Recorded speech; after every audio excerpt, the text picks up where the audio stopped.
Tell me if y'all ready. Let me get a one in the chat if y'all ready. It's the afternoon, and we about to go and look at Ali with our bench trial, right?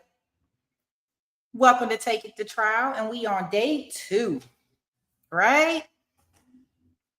We on day 2 of this one. So just so we can do a recap from yesterday, for those who are just tuning in regards to the Ali trial. Yesterday, we heard from the victim herself, right? And Rizzo. She described how he kind of like stalked and preyed on her, right? She even felt his presence coming up behind her to the point she got to running, but she said he was too fast and he just came running up behind her and kind of like bear hugged her, tackled her to the ground, and then at one point in time flipped her over and began to strangle her, right? Whoa. So in the midst of this strangulation, right, he gets up and two students, bystanders, one's name is Madeline, walked up and approached and seen her kind of like unconscious, but they also seen Ali. And Ali just told them, hey, she just fell down. I'm going to call 911. Of course, that didn't happen because he's the one that strangled her. So we got to hear from those witnesses yesterday. We also got to hear from his ex-girlfriend who says that Ali came over and spent some time with her after the incident. And there was an alert that came on TV. And while they were chilling, Ali was like, I did that. But then took it back talking about he was just joking. Right? Then we also heard from a detective, the university police detective. He actually was the one that communicated with Ali when Ali decided to break his ankle monitor off and headed to Jordan, right? And he came back only because of the certain fact that they had arrested his parents who had been convicted of aiding and abetting, right? So he came back. So now we at day 2, right? So what do you guys think? I was looking and I'm like, oh wow, this is gonna be a nice one. It's not really like the trial is not like out there. What I will say is that it's a good trial, and we don't get too many where the judge is the only person that's going to decide this man's fate. And the question that I keep having in my mind is the punishment for murder. Should it be the same type of punishment for attempted murder?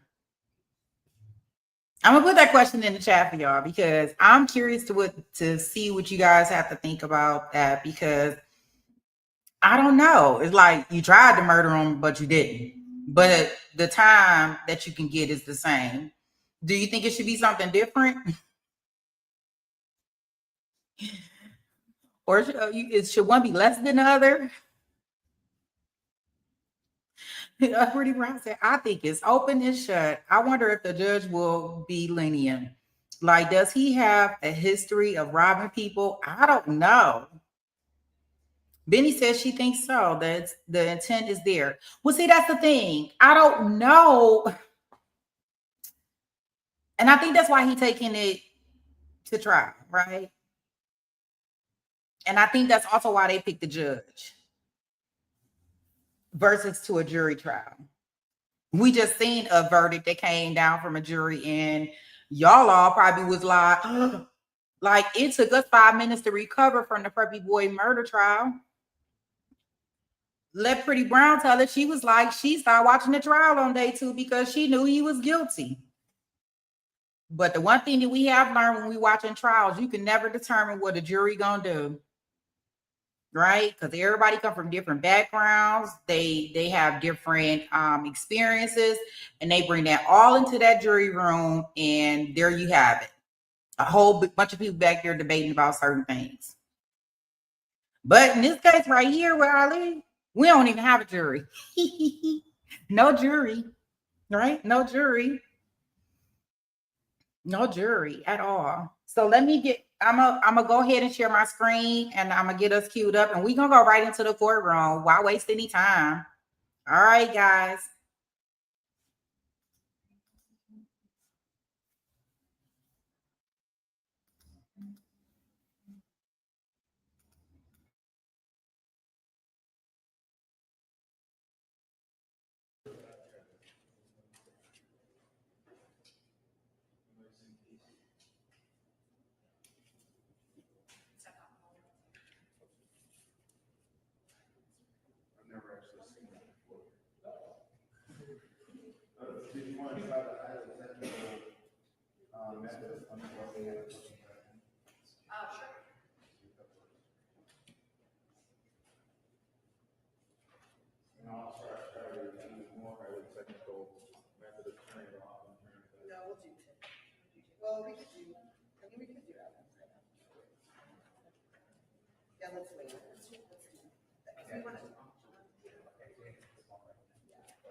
Good morning, everyone.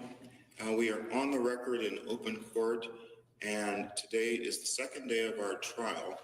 We had some conversations off the record that I just want to reference before we go forward today. So we were discussing some statements that are alleged to have been made at a prior time, and the issue has to do with, number one, whether they are relevant, and I guess that's the primary issue, whether they're relevant, whether I should consider them in my ultimate ruling. What I said to the attorneys during this conference and what I will now state on the record in open court is that the state that wants to offer this evidence should consider the fact that we don't have a jury here, so it's not a matter of me trying to decide what the jury should hear, but that doesn't necessarily mean that we should go too far afield of things that certainly could not possibly be relevant in any event. So I'm happy to hear testimony that is going to be offered, but the attorneys should use their professional judgment when asking questions and try to ask questions that I might consider to be relevant. And of course, Mr. Powell, if there are questions that you think fall outside the boundaries not only of relevance, meaning that it's may or may not be relevant depending upon my judgment, but things which are even less relevant than that, then you're welcome to make the objection, understanding that I'm going to do my duty in the end to separate out those things which are relevant from those things that I find to be irrelevant, and that will be reflected in my written findings. But that doesn't mean that the state shouldn't offer those things that they think might be relevant, and it doesn't mean that the defense shouldn't object to those things that they believe are not relevant and shouldn't be considered by me. So that's the record that I envision making, Mr. Powell. Understood, Your Honor. And Ms. Zimmerman. Yes, sir. Okay. All right. With that, does the state have another witness? Yes, Your Honor. The state calls Alan Zukowski. All right.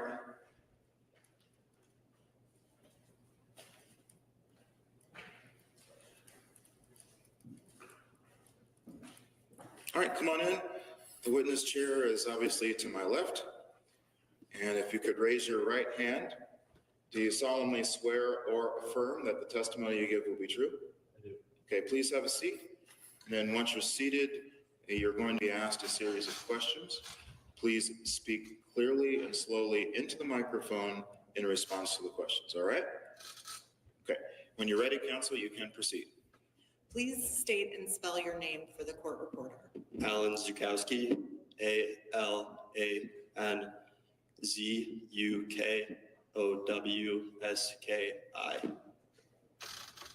And Mr. Zukowski, where are you employed? I recently graduated from the University of Iowa. I started graduate school at the University of Arizona in August. Okay, and what are you studying? I study geology. And you said you just graduated from the University of Iowa. When did you start at the University of Iowa? I started in the fall of 2021. And who was your roommate? My roommate was Ali Younes. And how did you come to be roommates with Ali Younes? He was randomly assigned to my room. And where did the two of you live? Slater Hall. And so when was the first time you met Ali Younes? In person was the day that we moved in. And did you live in Slater for the whole year with Ali Younes? Not for the whole year, no. And why not? Excuse me, I'm going to rephrase that. When did you not live with him anymore? In late October, he moved out. And where did he move to? I believe Burge Hall. And when you lived with Ali Younes, did you see items in his closet? Yes. You lived together. The dorms are small. You would see each other's wardrobes. Yes. And did you see that he had a puffy coat? Yes. Do you remember what color it was? Red, white, and blue. And in April of your freshman year, so April of 2022, in late April, did you get a hawk alert? I did. And do you remember that? Yes. Tell us about that. I received a hawk alert on my phone. It was a public safety notification about a crime that occurred near our building west. Along with that hawk alert, there were photos of the suspect, and I noticed the red, white, and blue jacket and pictures of the suspect I recognized to be Ali Younes. And what did you do when you knew that it was Ali Younes? I called the phone number provided on the hawk alert. And what did you tell them?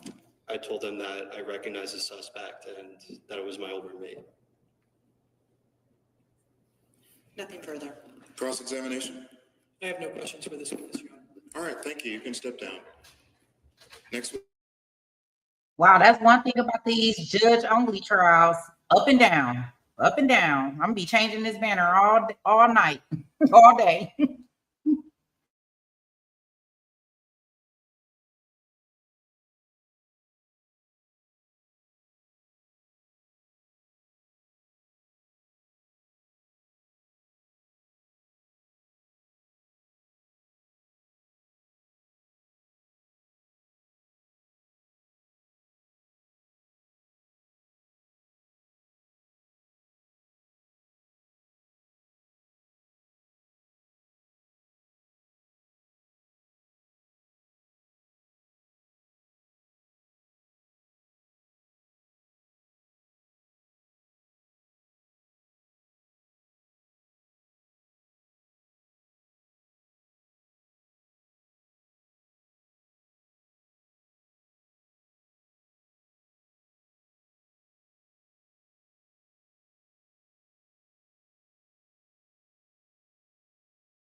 At NCFI, which is the National Forensic Computer Institute.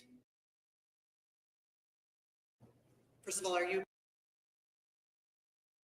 Now, y'all know I had her mute and wasn't nobody gonna tell me, but check this out. Does her face look familiar?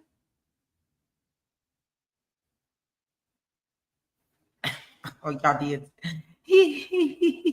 Oh, y'all was telling me y'all I was muted. I was sitting up there trying to update the banner. I don't know if he has a public defender or not.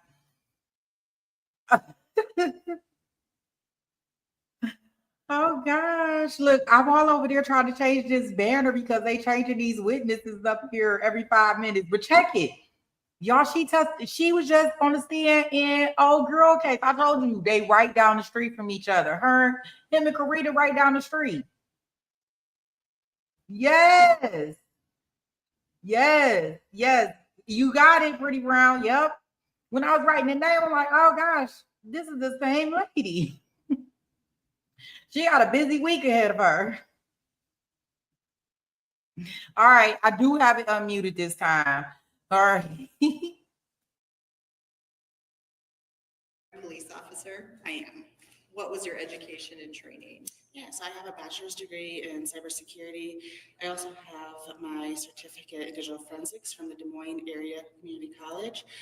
I'm also a member of the International Association of Computer Investigative Specialists, where I have my CFCE, which is the Certified Forensic Computer Examiner. I also have my MDF, which is the Mobile Device Forensic Examiner.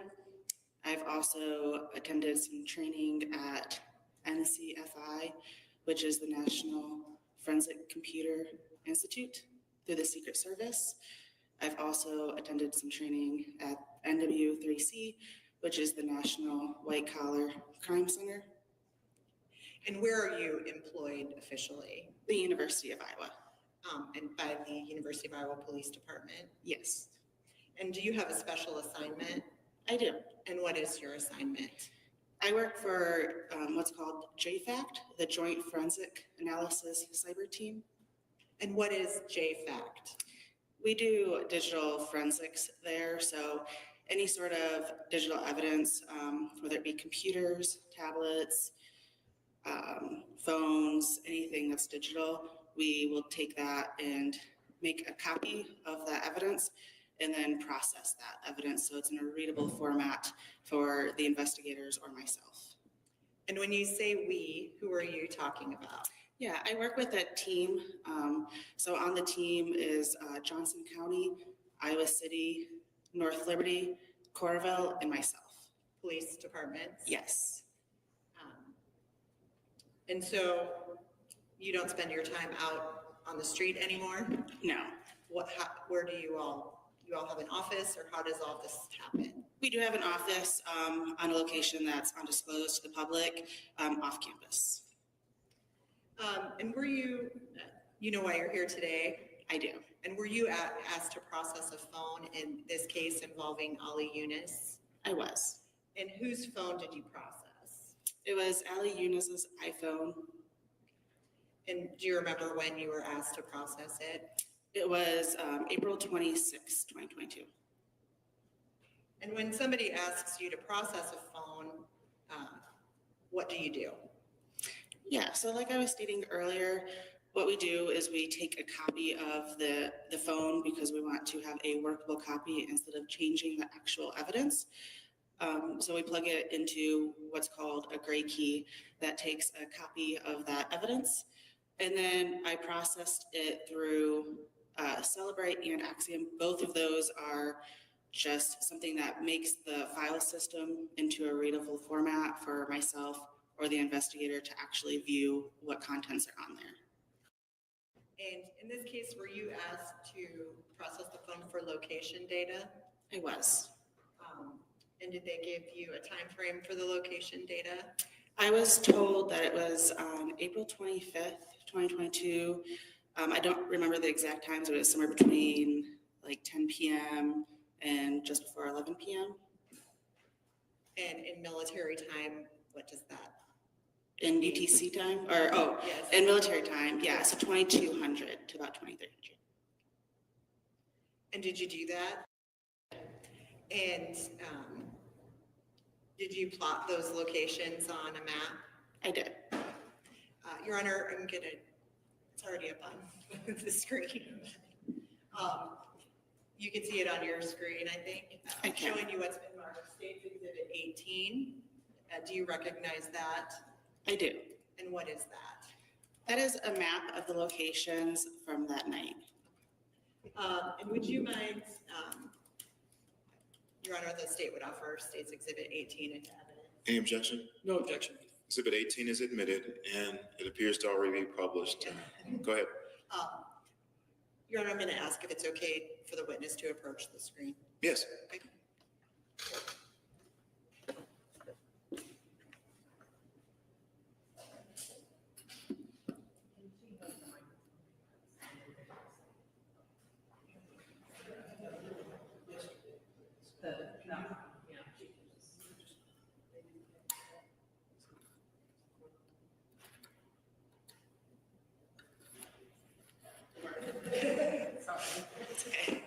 Can you just orient the court to, and you might want to stand on the other side so Judge McKeever can see it. Is that better, Judge?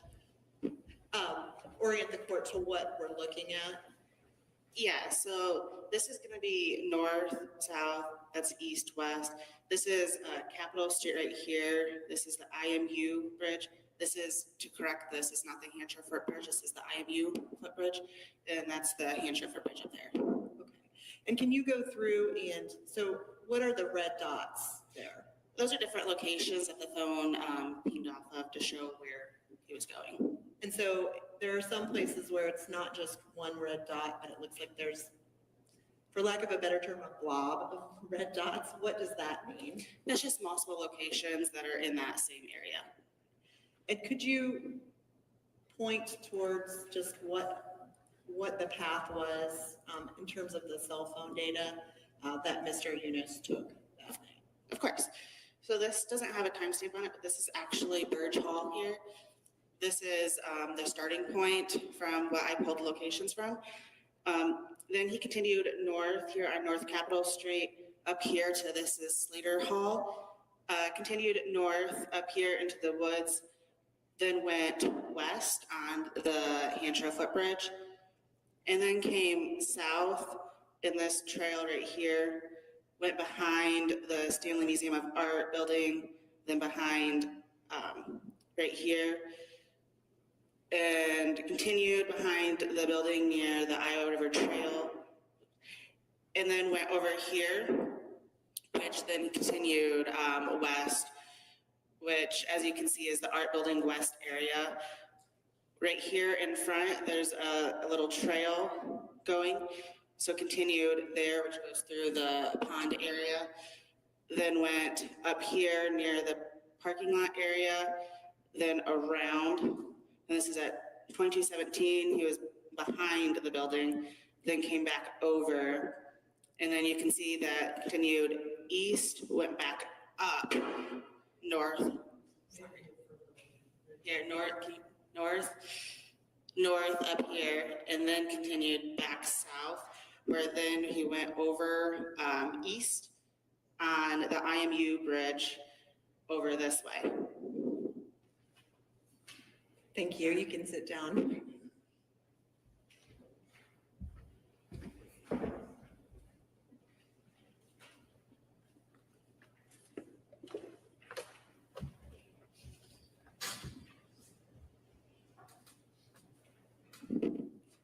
And so the location started about 10 o'clock or 2200. Correct. And they end at around 2245 in terms of what you plotted. Yes. And did you also examine the phone for phone calls? I did. And were there any phone calls of note during that time period? Yeah, there was a call to Lima that was only 4 seconds. After that, there was a call to Maria Ortiz, and there's a couple phone calls to her. And was that at the end or the beginning of the path? The end of the path.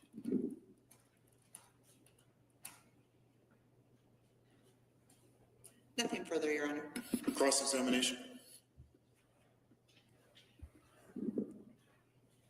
Can you hear me okay? Yes. Is it detective? Yes. Detective Court? I just want to clarify, do you have your exhibit on there? I do. So that so that you don't necessarily have to remember. It looks like you've got the phone being located at 2202 up of your exhibit, that's the Hampshire footbridge, correct? Yes, And then I think your testimony is that the phone moves down to 2220. Actually, that's when he goes back up. yeah, and that's, I guess, my question. The next one that you plotted is down, I think it's 2208 behind the art building. Is Yes, that right? yes, So, I mean, from your exhibit, one could assume that this phone and who had the phone was traveling down that path, right? But on your exhibit, there's no plot between 2208 and 2202. Is that right? there's the one circular plot right above, north of 2220 that just doesn't have a timestamp on it. Oh, okay. And I'm sorry, where is that one? Can you? Yeah, so you see where it says 2220, where the most, I guess, the northern point between the Hampshire Bridge and that, there's just a circle there with no pin or, you want me to come show you? Is it right above where it says 222031 between Yes. Stanley Museum of Art and Theater Building? It is just north of that, yeah, between, yeah, the, yes, Okay, so you're saying that the pin is, the yellow pin is the 2220 between Stanley Museum of Art and Theater. correct. And that circle is just, what is the circle that it doesn't have a label? It's a location also. So not every single point on here does have a timestamp. It's just the key points between. And if your circle doesn't have a stamp, does this exhibit at least tell you whether that is closer to 2202 or closer to 2220?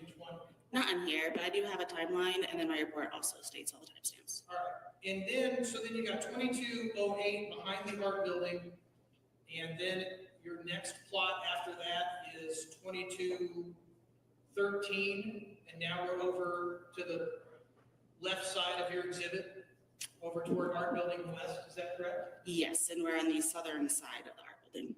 Okay, all right. And then later, you have the phone crossing the bridge to the bottom of your exhibit, which you have corrected. On the exhibit, it says Hampshire, but that's actually the IMU bridge, right? Yes, And so you've got the phone plotted on the IMU bridge at 2225, and then making it across to the east side of the river at 2228 and 2230. Is that right? yes. I don't have any further questions. Thank you. Redirect? Were there any times that phone was located at Art Building West prior to this time period that's plotted?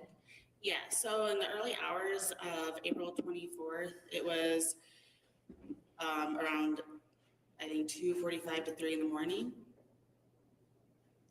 And you plotted the phone at Art Building West at that time? Yes.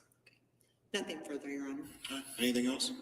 Exactly what you were just asked, that was the day before, Yes, like not the night of the incident, but the previous morning? correct. Nothing further. Anything else? No, Your Honor. All right, thank you. You can step down. Next witness. The state calls Josh Lubbock.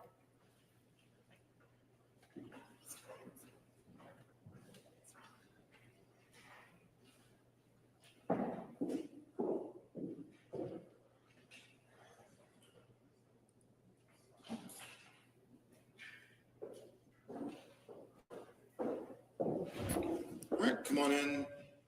The witness stand is to my left. If you could please raise your right hand. Do you solemnly swear or affirm that the testimony you give will be true? Yes. Okay, please have a seat. And then once you're seated, you'll obviously be asked questions. Please speak slowly and clearly into the microphone in response to the questions. Go ahead. Can you please state and spell your name for the court reporter? Joshua Kyle Lovick, Joshua KyleLovik. And where are you employed? I'm employed with the University of Iowa Police Department. And what do you do for the University of Iowa Police Department? Currently, I am a sergeant in charge of special events. And can you describe your education and training for that position? Yeah, I have a 4-year degree from the University of Iowa, as well 2014, I graduated from the Iowa Law Enforcement Academy, and since then I've had additional training opportunities to include sex assault investigations, interview and interrogation, as well as crime scene investigations. And how long have you been at the University of Iowa Police Department? Since April of 2014. In April of 2022, were you employed there? Yes, I was. And what role or position did you have at that time? At that time, I was a detective assigned to the investigations unit.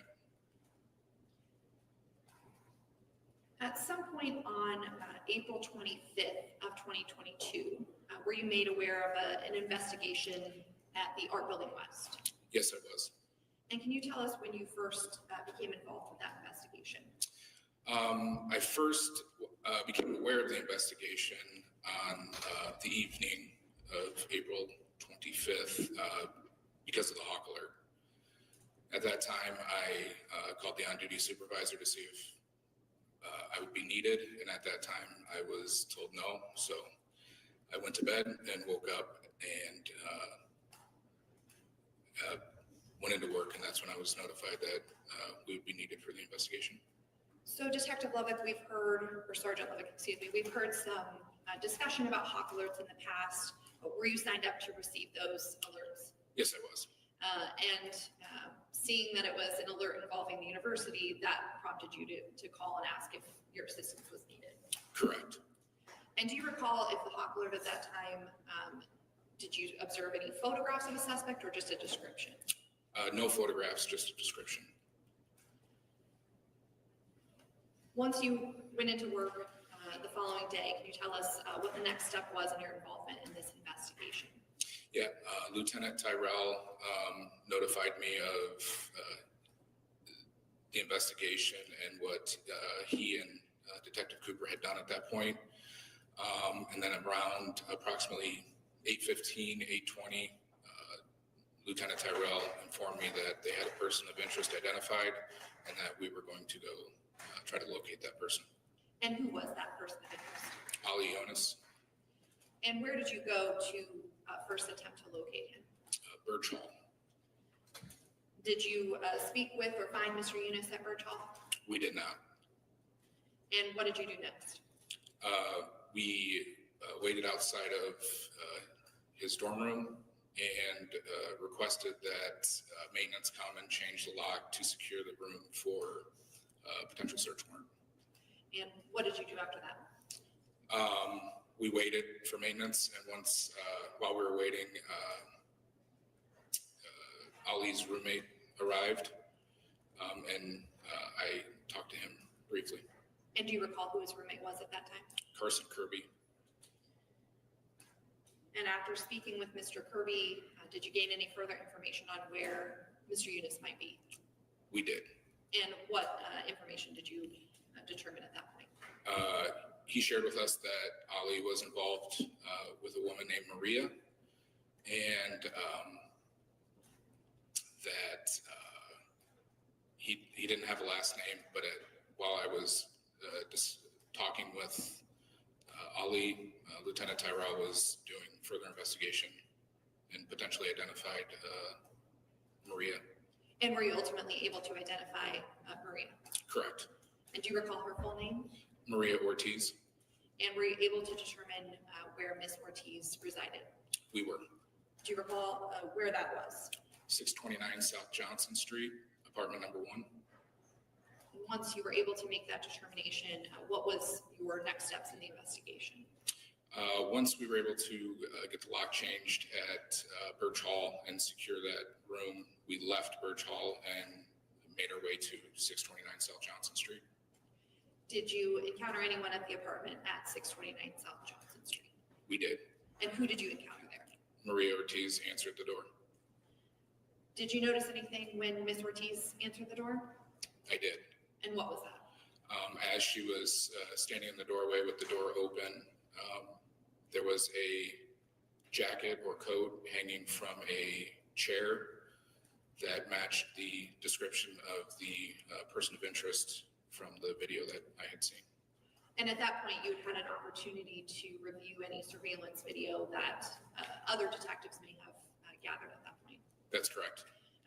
Did the jacket that you've just described, did that match the video surveillance that you had seen? Yes, it did. Do you recall what that coat looked like? It was a red, white, and blue puffer style jacket or coat with horizontal stripes. And after you made that observation, did you do anything further, or did you locate Mr. Younes at that time? Yeah, I asked Maria Ortiz if Ali was there, and she confirmed he was, and I requested that she go get him and have him come to the door. And was Mr. Younes in that residence? Yes, he was. And after you asked him to come out, what was your next step? Ali began to speak with Lieutenant Tyrell while I spoke with Maria. And at some point, did you transport Ali Younes to another location? I did not, but an Iowa City police officer did, yes. And where was he taken? He was transported to the University of Iowa Police Department And what was the purpose in transporting him there? to interview him. And who conducted that interview? I did. And with this, what date was this that you conducted the interview? It was the next day, April 26th. Sergeant Levick, are you aware of that the interview room has any camera recording equipment? Yes, And are you aware if cameras did in fact record that entirety of that interview? yes, they did. And have you had an opportunity to review that interview video? I have. And is that a fair and accurate depiction of your interview with Mr. Younes at that time? Yes, it is. Your Honor, at this time, the state moves to admit State's Exhibit 19. Any objection? No objection, Your Honor. At some point, my understanding is this exhibit will be offered in full, and I would like to make just a bit of record to guide the court as to the portions of it that may not be played here in court. All right. Counsel, did you want to publish at this time? Yes, Your Honor, and as Mr. Powell said, I intend to publish only portions of the exhibit at this time. Okay.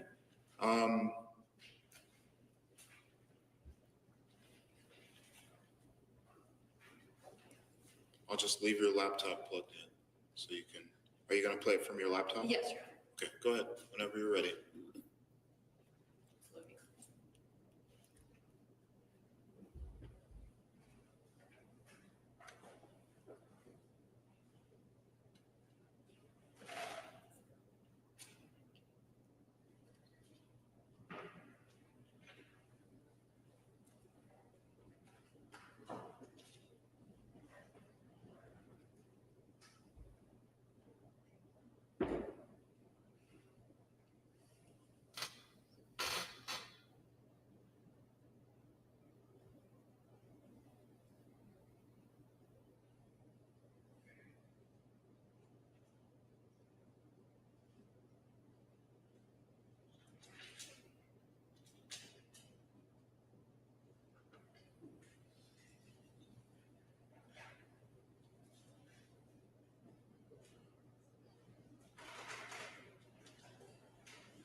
And Sergeant Levick, does this appear to be the surveillance recording of that interview? Yes, it does. For the record evidence in the video of that 29 minutes and 20 seconds.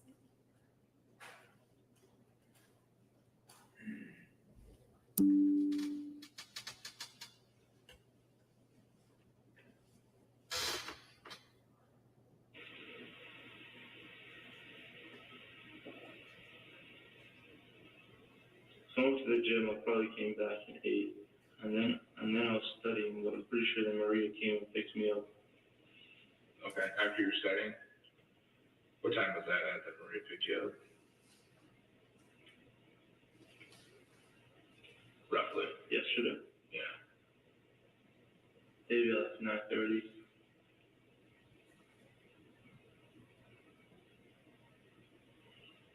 Where'd she pick you up at? Birch. Probably like the front of Birch. That's where she always comes. If you want more accurate times, she probably knows the times better.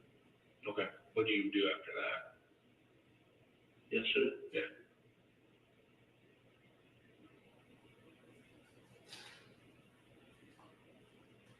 There's a spot that I have. I was smoke pot too. I went there too. Where's that at?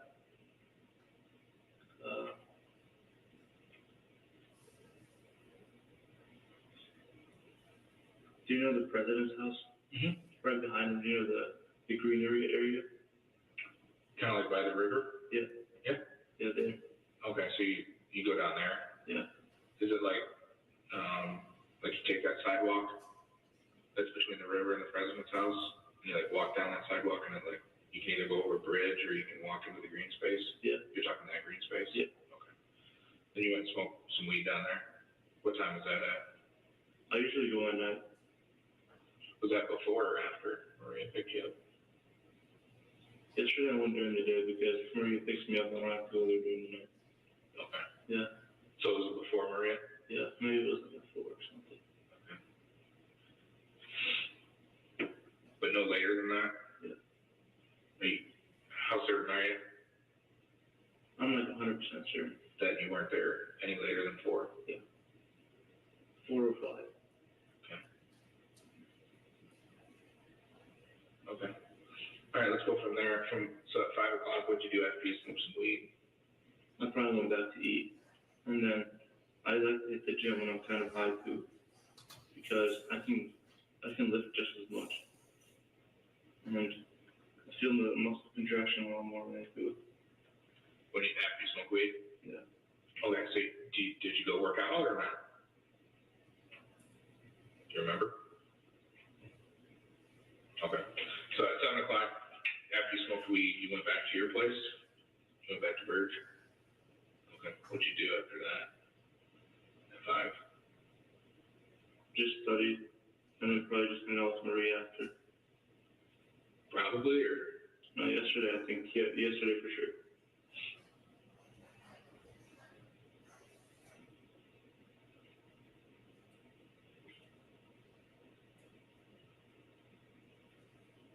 So from 5 o'clock until Maria picked you up at 9:30, you just studied? You didn't do anything else? You didn't leave? You didn't go anywhere else between now and then?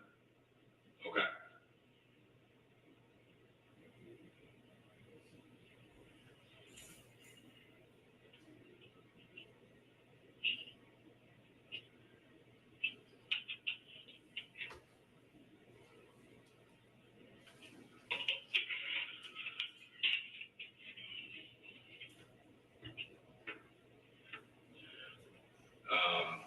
Do you remember any other details about your day? Do you remember what you were studying? Sociology. And I have a paper for history of the Middle East, but I haven't finished that yet. Maria was helping me with that. Okay. Was Carson in the room at this point last night? Last night he was there, yeah. Okay. So then you left at 9:30, went with Maria, and what did you guys do after that? We were at her house. Went back to her house? Yeah. What'd you guys do at Maria's? We watched TV. We eat.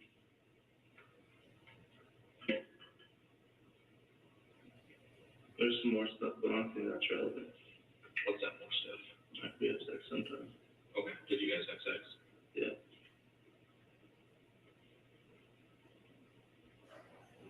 What else? With Maria. What else did you guys do at Maria's place? That's it. You didn't do anything else? Just hung out, watched TV, had sex. What time did you guys go to bed? Yesterday. Yeah. 5. Like 5 this morning, you went to bed? Yeah. So you guys stayed up 5 in the morning, Sunday night into Monday, and then Monday into today, you stayed up till 5 as well? Yeah. Okay. Actually, Monday night, I stayed up till like 7. Couldn't sleep at all. Like Monday morning? Yeah. Like you went to bed at 7 o'clock Monday morning, woke up at 2? Yeah. Okay. So I just really slept for 7 hours. Yeah.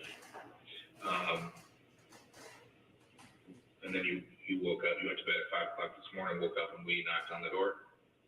Yeah. When was the last time, did you guys smoke at all last night? At Maria's? Okay.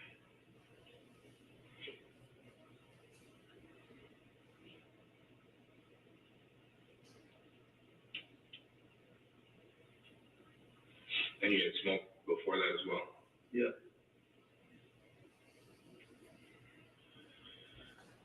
All right, can you, so I'm just gonna have you go back a little bit, go back to kind of like your Sunday night, Monday morning, and just kind of walk me through that again, okay? Sunday night, Monday morning. Yep. Like what happened on Sunday night? So me and Maria went to this park, and then I dropped her keys in the water because I was trying to pick her up like this. She and my keys were here, tried to pick her up. She fell, like she was gonna slip. And then I was gonna catch her, but then the keys flew out of my hand. It fell in the river. Still haven't gotten them yet. Okay. And then we just went back. We had friends with us, and we drove in their car back to our house, our apartment, to get the keys. And this happened in Coralville.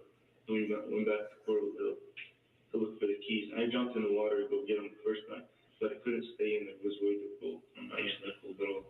I had to get out right away.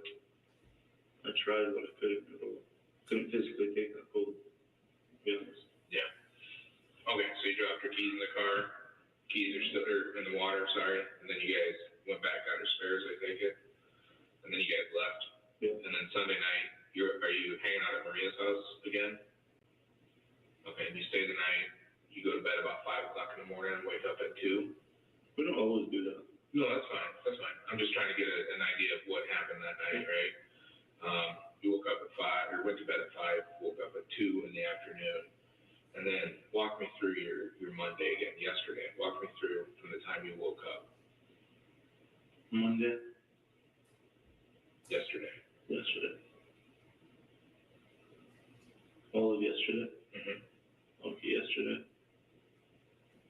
Yesterday, I think I woke up at like 2, and I think I showered, and then I probably ate some food, and then probably went back to my room, studied, probably went to the gym too.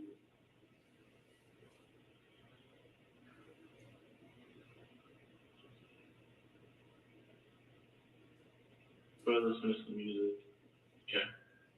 And then at night I went out, smoked weed. And that was at what time? Yesterday? Yeah. Last 9. You went and smoked weed at 9? Yeah. Okay, you told me you smoked weed at 5. Is it 9 or 5? It was Sunday, the day before. Like on Sunday? Yeah. So last night you went out and smoked weed at 9 o'clock at night? Yeah. Okay.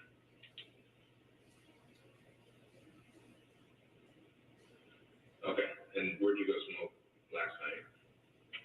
I went under the bridge. What bridge? Do you know the greenery area? The what? The greenery area? Like by where you usually smoke? Yeah. So, yeah. I went under the bridge. Which one? The first one. Right by the greenery. Right by the green, like the footbridge? Yeah. You went underneath there and smoked? Yeah. Okay. Did you smoke with anybody or you smoke by yourself? By myself. Okay. So this was at 9 o'clock at night, not 5? Yeah. Okay. So what did you do after that, after you smoked? How long do you think you were out there smoking? Maybe like an hour. Okay. And then what? And I kept going on a walk. Okay. Tell me about that walk.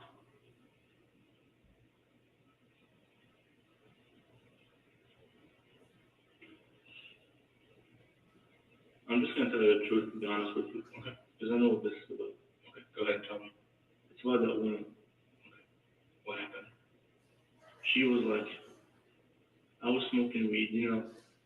I walked through that bridge after I was done, and then I saw my chairs, and I saw a bunch of people walk by me, but I was smoking weed.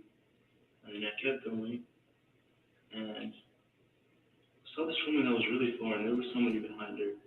I didn't really care, and the only reason I went to buy the chemistry building is because by the art building is because I always go. I go with Maria, there's videos. Yesterday I climbed on that broken tree, maybe the day before or the day before that. And I played with the ducks, I jumped from the mountain up even. I always go there and I feed the ducks, and they have a lot of sesame seed and apple. I always go there. And I saw this dude chasing this woman, and then I kept following them.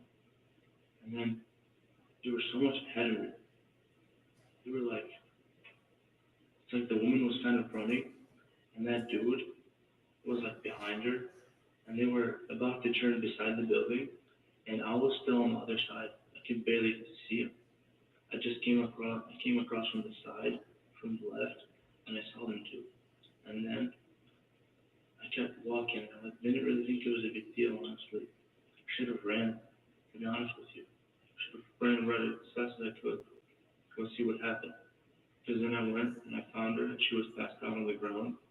And I wasn't sure what happened, but I was pretty sure that he hurt her because there was somebody and he wasn't there. And she was laying on the ground. Okay. What did he look like? I didn't see him. Okay, but you said he was following her, Yeah, and you didn't see what he was wearing? he was wearing like black jeans, and he was like 6'2", 6'3". He was a pretty tall guy. Okay. And he had like a half white and half red jacket. Okay.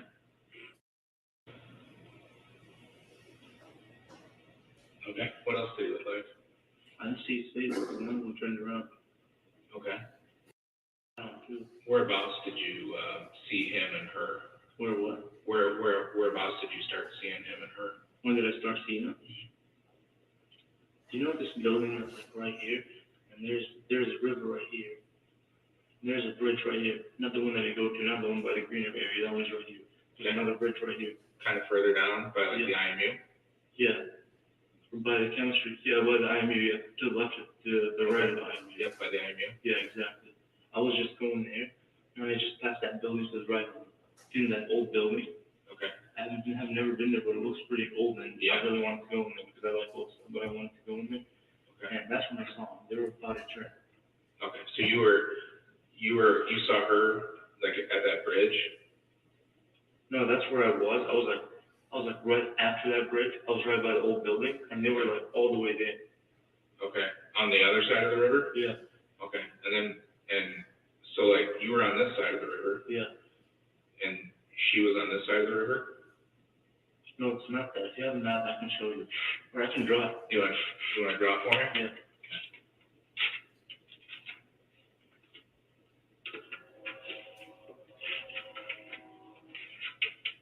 Let's say, this is a river, this is where I smoked the pot. And there's a river right here. And there's this other bridge right here. That's where I smoked pot, that's my side. That's like the Virginal side. And So- that's our building side. So this is a bridge and this is a bridge? Yeah. Okay, you smoked weed there? Yeah. Okay, and where's like, the president's house? Since we're talking about that. Okay, and then where's Birch Hall? Oh, the president's house must be right here. Okay, and then where's Birch Hall? Birch Hall, yeah, we'll be somewhere here. Okay, and you smoked weed at this one? Yeah. That's closer to Birch Hall? Yeah. And then this is the one down by the IMU? Yeah. Okay, do you just wanna write like Birch Hall right there for me? And this, president's house. And if you just wanna like, since this is the river, right, if you just wanna label that? Yeah. Okay, and then, so this is the bridge, and then where's the IMU in relation to this? Or that, you mentioned an old art building you walked by? Yeah. Where's that at? Okay, so that's my spot. That should be right here. So after the bridge got out, it was right here. So that's like the old art building? Is it? Is that what you're talking about? Or the theater building or, you're talking about some older building? Yeah. So there's like, okay. On the other side of the river, from where you smoked weed and like from Yeah. where birds are? Yeah. Okay, It's right here. okay. And so where were you at? I was like right here. And this is our building. Sure. Yep. This is a walkway. This is like the water. Yep. That's like whatever trees. They were like the beginning of it, and everything happened right here. Okay. What happened right there? I'm not sure what happened right there. That's what I didn't know, and that's what I got scared of. Why'd you get scared? I was super high last night, and I saw her, and I freaked out. Okay. What happened here? I took her earrings, and that's why I freaked out. What'd you do with them? I took them, and I wanted to give them back. I was like, this is stupid and pointless. I wanted to give them back. But right when I wanted to, I looked to the app, and I saw those girls, and I got scared, and I was like, I wanted to call 911, but I didn't want to get involved, especially because I was Middle Eastern too. I figured people in my high school were racist, and I was scared I'm gonna be blamed right away. What'd you do with the earrings? I have them. Where are they at? Maria's house. I can bring them to you guys. Whereabouts are they at Marie's house? They're in, so if you go in the bathroom, you can write it down if you want. No, you're fine, go ahead. Then the bathroom, you open the middle window, you open the floss, I'm just gonna write that down. Okay. and then the floss bottle. Bathroom, Yeah, like in the cabinet? The mirror, is it like a mirror cabinet? yeah, no, Middle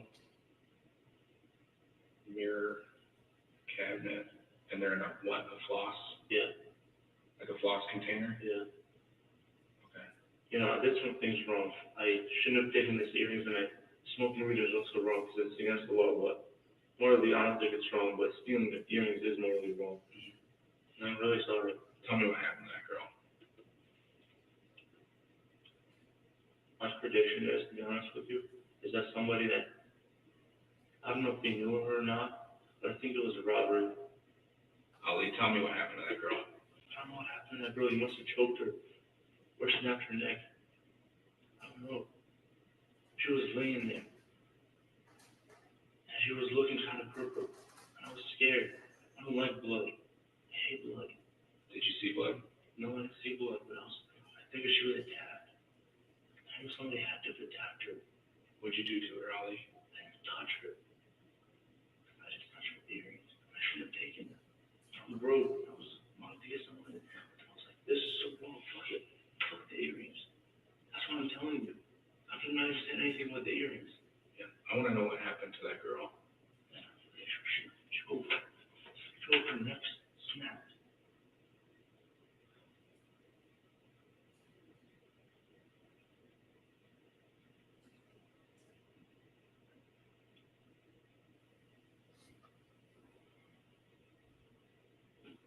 Ali, you and I both know that's not what happened.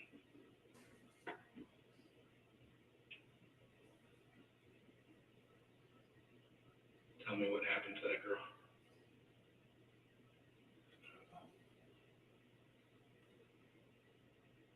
You do know. You seem like a good guy. You seem like a good dude. Okay? I can tell this is weighing on you, man. Alright? I can tell. Okay? Sometimes we do things that we regret, and it doesn't represent who we are. I understand that. Okay? I think something happened last night. You already told me that you were super high. And sometimes we do things when we're super high or we're drunk or whatever it may be that isn't who we are. But we still did them, and we gotta live with it. Right? We gotta take responsibility for our actions. We gotta own it. All right, you already owned that you took her earrings. Okay, what did you do to her? Tell me what you did. Think of your little sister. Think if somebody did that to her.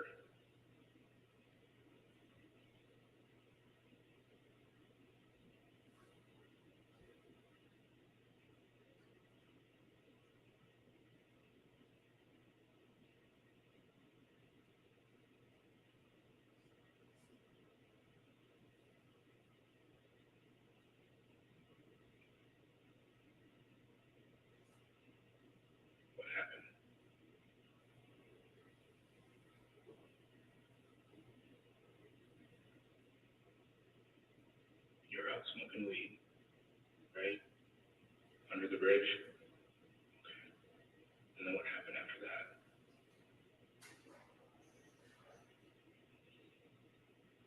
Walk me through it.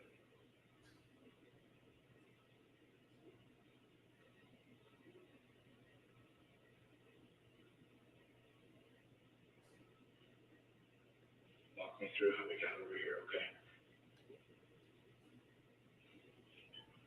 Walk me through how we got from here to over here.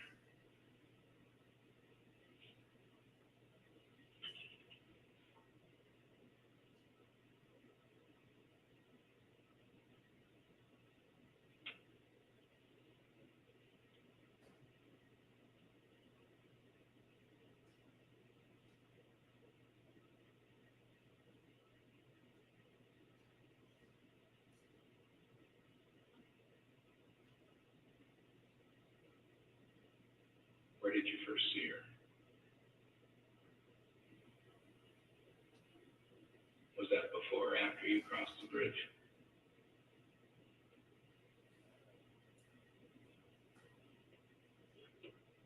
Before? Not across the bridge first. Okay. So where were you, you smoked weed over here, and based on your drawing, you crossed the river to the west side, to the side that our building's on, and then you walk down towards the IMU bridge. Okay, and then you're right here. And where was she at? Where was that girl at? She was down there on the other side of the river. And which way was she walking? She was walking towards you? Okay. When I was like right here. Okay, and then, so then what did you do when you got here? I was kind of bored and then I started going, but I went in front of her. And I was sat right here. Those chairs. I was trying to let out some weed. So you went and sat in these chairs? Yeah. And you waited for her? No. I was in front of her. You were in front of her? Yeah. Okay. And then what happened? So you walked across the bridge, and then you came back? Yeah. And she was here the whole time? She was, when I was right here, she was probably somewhere here. Okay, and then when did you go sit down and try to light up some more weed? When I went down here, Okay. to the left, and the same person that walked it back again. And where was she at? She was behind me when I walked back. I saw her start coming in, and I didn't want to walk behind her, not scare her. So I was like, I want to go over there and still smoke some more weed. I didn't want to go back to the bridge, so I was like, I want to go back, and I was planning on going back to like just chill somewhere. Mm-hmm. And this must be a different thing. I think I've left this right when he's like, I sat in the chair and wanted to smoke some because I think this whole thing is twisted. I think this is my weed spot. I think this is where the art building is. Okay. Yeah, I know on the map, you can tell. So you met her on the bridge, is that what you're telling me? Okay. And then when you saw her, then you followed her? I didn't follow her. Or she followed you? Yeah. Okay. Tell me then what happened over here. How did you get over here, Ali? When I went there, I was kind of bored. I wanted to go look at the ducks. I know where their place is right here. You can go check their nest is right here. Okay. And they had a lot of eggs. Okay. So I went there. I wanted to go there, and I saw this woman and this man, and they got really suspicious. It was weird. And I was way far, but I didn't care. I didn't really care, to be honest with you. I was like, what if this could be someone like my mom or sister? I wanted to go check. What happened to that girl? She got choked. I bet saw him working on it too. Ali, what did you do to her? I didn't do anything.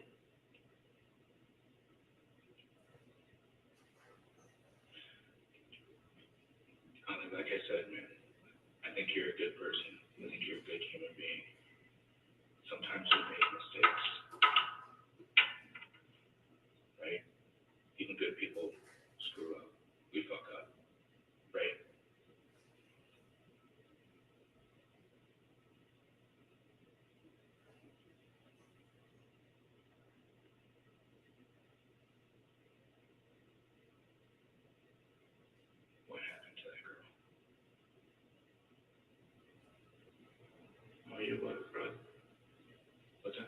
you're gonna cry. I'm not gonna cry.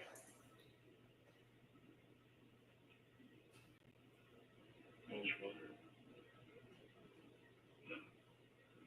Can you tell me what happened to that girl? Probably a joke. She did. What happened to her? She got choked. What did you do after those two girls showed up? I want to go to call the cops, but I didn't want to get involved. Why not? Just this. Because of what? You would never believe it. I wanna know what happened to that girl. I choked her. Anybody could have. They were reporting a Caucasian male with brown hair. Ali, Because they saw him. I didn't see his face. Ali, we have cameras in the area. We have cameras all over campus. I was walking. They saw me walking. We have cameras all over campus. Okay? I know. Yeah, you know. All right. We didn't just come find you by accident. All right. Sometimes we make mistakes. We gotta live with them. We gotta come clean.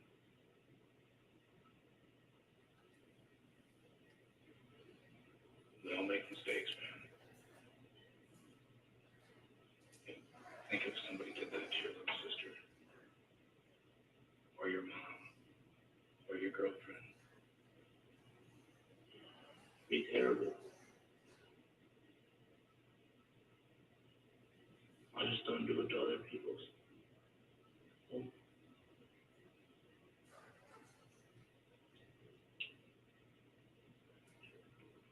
Ali, you and I both know that's not how it happened.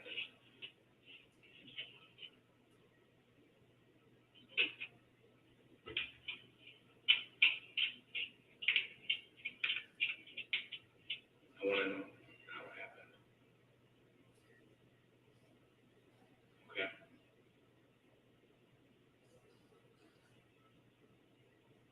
I told you how it happened. There's nothing else to even say. Did you have your phone with you that night? My phone was dead. How'd you get a hold of Maria? I told her. But your phone was dead. It died after I was with her. I was with her the whole time. I don't have anything with the location on. That's not what I'm asking. But even if I did, it wasn't there. I told you.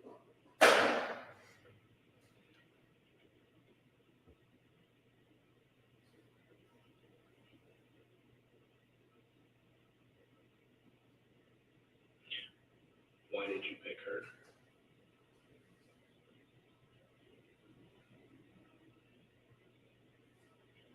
Did she say something as you guys walked by each other? No, it doesn't. Then what happened?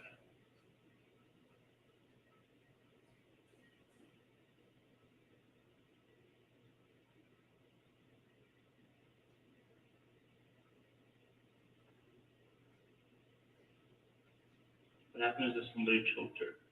And I could have gotten away with a few thousand because the earrings are diamond, but I told you about it because I just want to get out of this thing. I didn't want to get involved because I knew this was going to happen. And I have the earrings and I can give them to you. Why'd you take the earrings? Because I figured they were worth a lot of money. But you had your phone on you. Yeah. And you didn't want to call anybody to come help Because them. I was super high. If I was conscious, I would have probably called people right away. Ali, come on, man.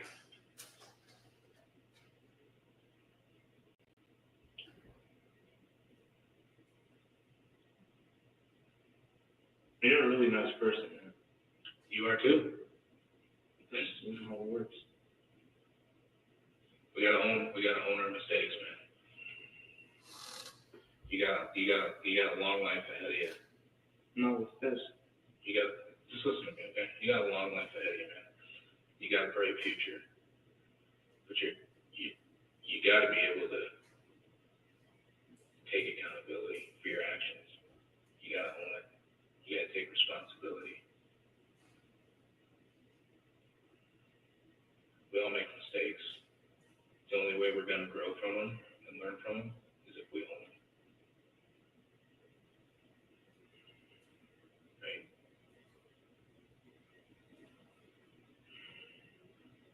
I don't think you're a monster. I think you're a good dude. But what people are saying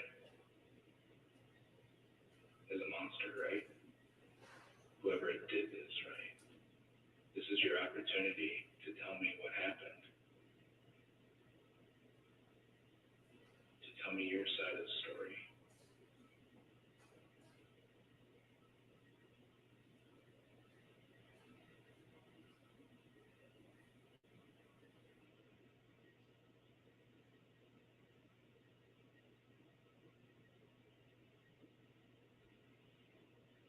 Walk me through it again, okay, Ali?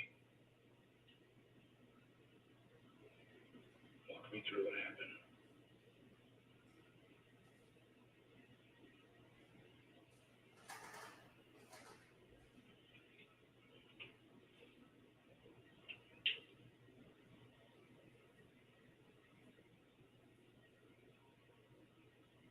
What happened to that woman?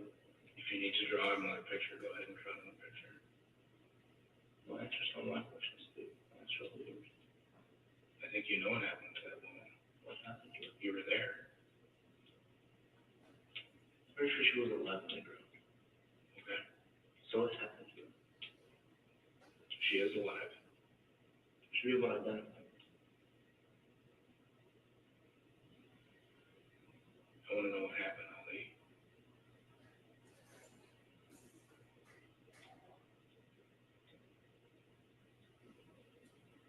Tell me what happened.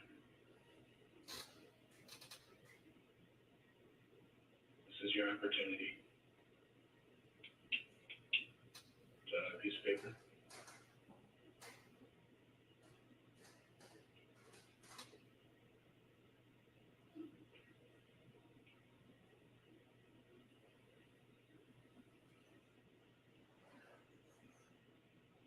What is the charge for this? We'll talk about that later. I want to know what happened.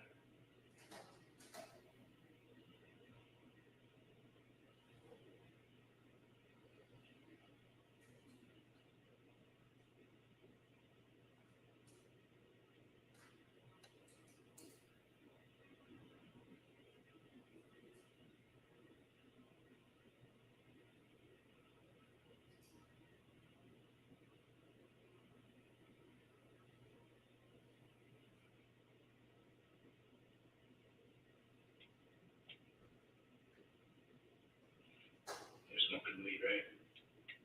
How much weed do you think you smoked? Half a gram. What'd you do after that? No loss. Can you show me where your walk went?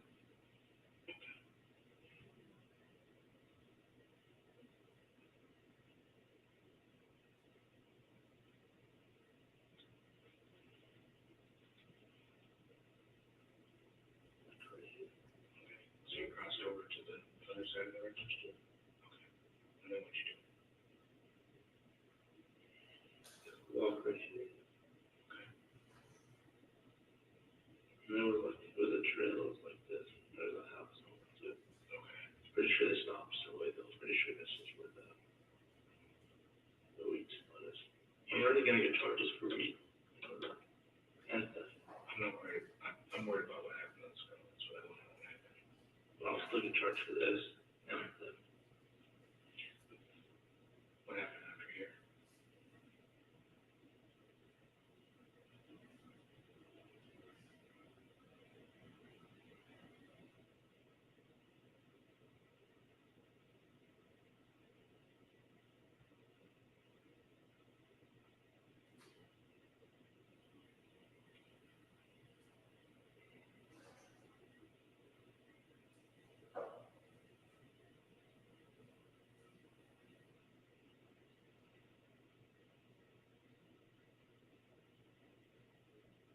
That's it, man. I told you everything. Where did you see this other guy following this girl? Where did you first see him and her? Right here. I thought you said you saw her over here. Sure, yeah, but him went there, but they're right here. And then he came from the parking lot. Or the other side. Or he Or it could have been walking from this part of the trail too. There's many possibilities, parking, trail, the mountain. So you're telling me if I go look at the cameras from here, I'm gonna see another guy? You want to see another guy here or here? Ali, you and I both know that's not what happened.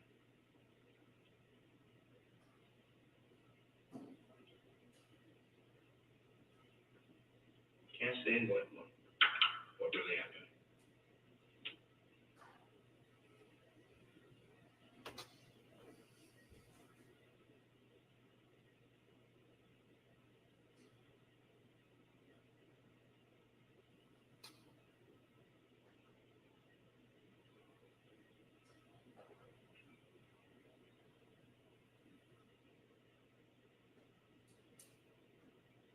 Tell me what happened when you first saw that girl on the bridge.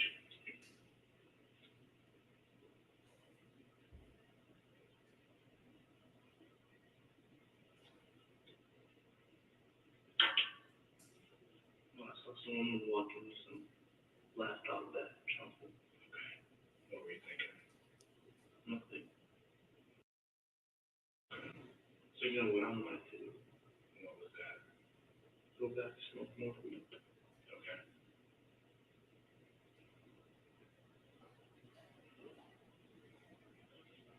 What did you do after you saw that girl? I was like, I want to go back to smoke weed to other stuff. Okay, so did you cross the bridge? Yeah. So you were over here, and you crossed the bridge to smoke weed over here? Yeah. And is that what you did? Yeah. So was this spot on the Art West side? Okay, so you crossed the bridge, saw the girl. Yeah. Came back, sat down and smoked weed? Yeah. And where was that girl at that point? And I was smoking weed. Mm-hmm. She was walking all the way here. And so you walked all the way to the other side of the bridge? And turned around? Yeah. In front of her or behind In her? front of us, so she doesn't get scared. And where did she go? She just kept going forward. Ali, you know we have cameras in that area. Yeah, well, that's what happened. She kept going. Ali,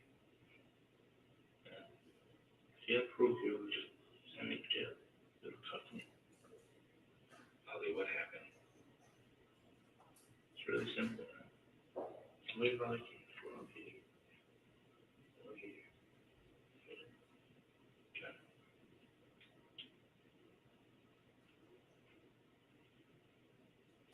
You and I both know that's not what happened. Okay. There's nobody else on the bridge. There's nobody else over here. There's many people No, there's not. on that bridge. Not at that time of night. There were people. There were other people. Yeah. Not people following her. Yeah, but there were people. There was one person following her. And you're gonna say that's you. It was you. I want to know what happened to her over here. You and I both know what happened, Ali. You and I both know what happened there.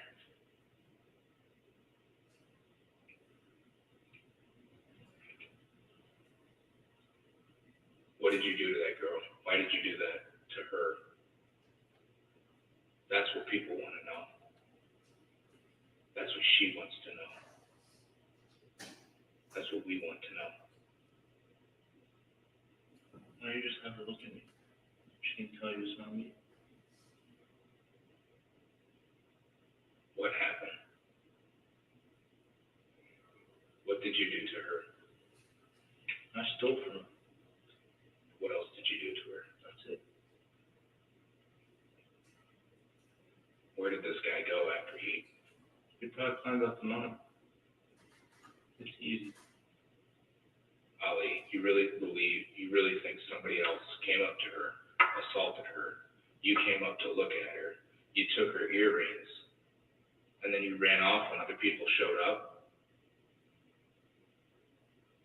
Because I was high and I stole something from her. What did you do to her? I I stole from her, stole her earrings. You didn't do anything else to her. No, I didn't hurt her. Why would I hurt her? That's pointless. I can have sex anytime. Why would I care about that? There's a lot of chicks that chase me too. Why would I just go assault a random person? That's what I'm here to find out. That's what I want to know.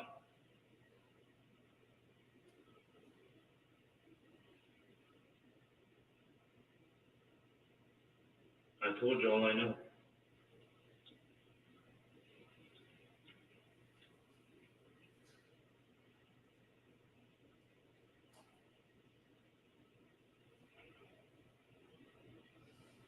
What do you think happened to her? It could have been someone she knew because I think there was struggle. What else? What do you think happened to her? I think somebody I knew was taking revenge on her. Okay. What did they do to her? They were trying to hurt her. How so? Do you know how? Must have been something with the neck and she was purple, so some must have been choking.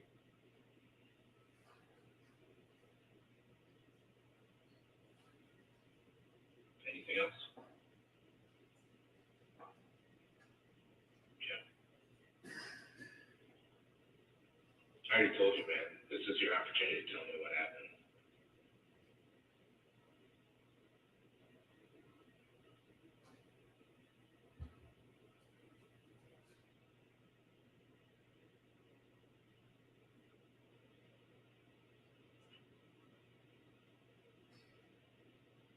Is that what you're going to stick with?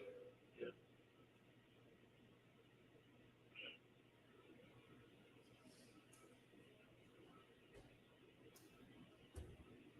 Okay. Just hang tight. I'll be right back with you. For the record, stopping the video at 1 hour, 11 minutes, 56 seconds. Sergeant Levitt, can you tell us what the defendant told you about his familiarity with the Art Building West? He was fairly familiar with the area. He, on his own free time, would enjoy going to the pond area to, as he described it, play with the ducks. And there was a nest with a bunch of eggs there from the duck, and he just enjoyed going there, feeding them, spending time there. We heard in the video the defendant provided a description of the individual that he said was chasing the woman. Is there any similarity between the description he provided and the hockler? Yes. And what similarities were there? The fact that the person was wearing a red and white coat and was a Caucasian. Yeah. And would that have been in the description alert that you got before any pictures were sent out? Correct, yes.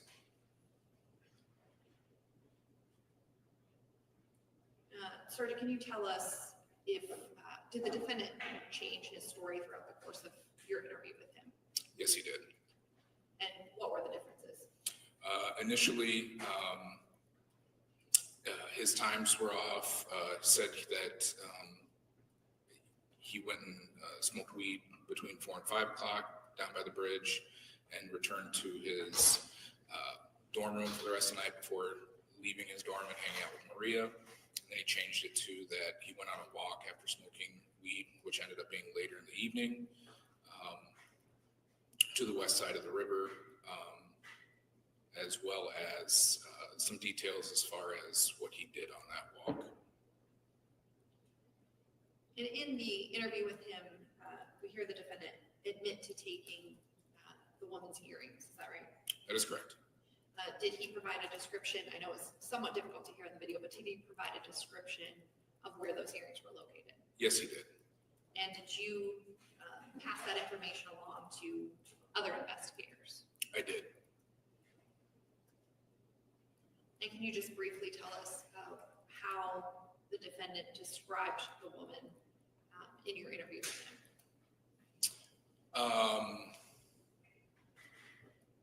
To clarify, after he's noticed her on the ground, how did he describe her? Oh, okay.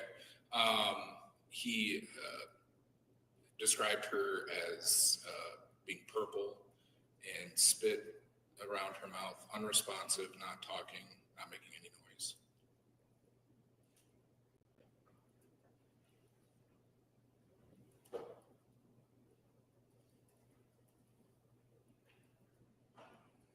For the record, we're going to move forward in video.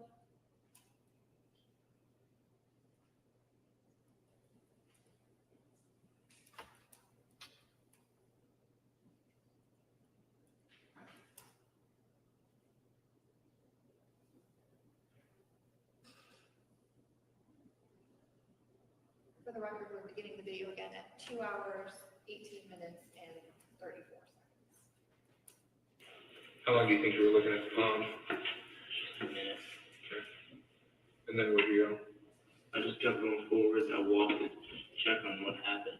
Trying to carry it. But like, there's a big wall here. There's like a big retaining wall.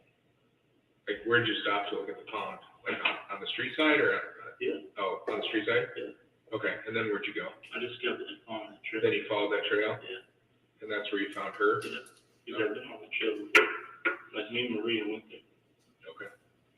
And then you found her, Yeah. and what'd you do at that point? Well, first I freaked out. I was trying to find out who she is. I touched her. I was gonna look in her wallet for ID, but I thought that was pointless. I wanted to see if she was alive. And then she was like purple, and it was like spit too. What do you mean spit? I thought there was like water in her mouth. How could you see that? I was like, I saw some like piece of spit outside of her mouth. Oh, like on the outside? Yeah. Gotcha. And when you say she was purple, was it her face that was purple or Yeah, I think her lip was a little purple. lip? Yeah. Okay. Was she making any noise? Mm-mm. Did she say anything? I didn't think she was alive. Okay. That's why I took the earrings, to be honest with you. But I was like, what the fuck am I doing? And then the girls came, and I freaked out. I thought they would for sure think it was me that did it. Because I was the only one there, and there was a woman laying down in front of me. Yeah. That's the logical thing, just Well, I think the logical thing is when we find people that are laying down that aren't breathing or conscious or awake, is to call the police. You had a phone on you that was working, and you didn't call the police. Why didn't you call the police? I took the earrings first. And why? And you took the earrings? Why? Because I knew they were diamond. Because they were expensive. So you were more concerned over some property of somebody. Oh, I thought she was dead. Okay. So you thought. So you found a dead body. You think you find a dead body, and you take their earrings rather than call the police. Jaime did that, yeah. What's that? Jaime did that. Okay. So these girls come and you freak out, and then what'd you do when you freaked out? I just left. Okay. Where'd you leave? I crossed the street, took a right, went on this bridge. Like you went back the same way? Yeah, You went down this bridge. the IMU bridge? Okay. And then you went back to, I went to Virgin and Maria picked me up. okay. Did you tell Maria what happened? No. Okay. Did you tell her anything about what had happened? Doesn't know anything. Okay. Did she say? For the record, stopping the video, 2 hours, 21 minutes, and 40 seconds. Sergeant Levick, obviously this is not the entirety of your interview. Did you make any other notes of, or did you note any other statements the defendant made to you regarding the woman? Yeah, it was at this point that he shared that he believed that she was dead. Did he make any further changes in his story throughout the course of your interview with him? He at that point, he generally stuck with his version of events. After you completed your interview with the defendant, did you have any further involvement in this investigation? I did. And what else did you do? I assisted with some follow-up interviews, located some video footage from CAN buses and business from that evening. That's about it.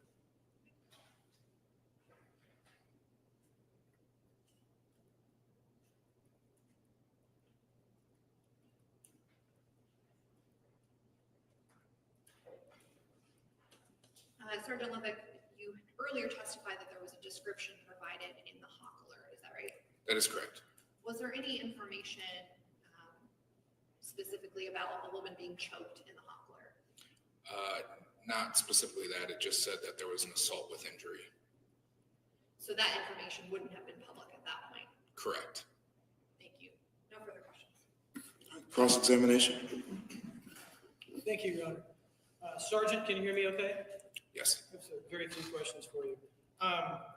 We just watched a portion of this rather lengthy video that you, I guess, participated in and recorded, correct? That's correct. In terms of asking you if you recall certain things that my client said, would you agree that the recording is probably the most accurate of what was said by either one of you?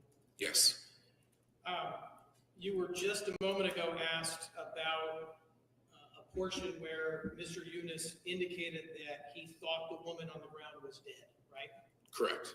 Earlier in the interview, he had said that he believed she was alive, right? Correct. And regardless, I think it's clear you don't believe that Mr. Younes was telling the truth about quite a few things that he said in this interview, correct? I would say that's accurate, yeah. In other words, you don't believe he was telling the truth about watching another male following the victim across the bridge or any of that information, correct? About that specifically, correct.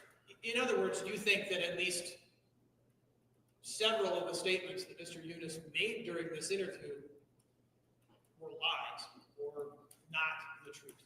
Correct. All right. I have no further questions. Thank you. Free to rest? Nothing further, Your Honor. All right, thank you. You can step down. All right, next witness.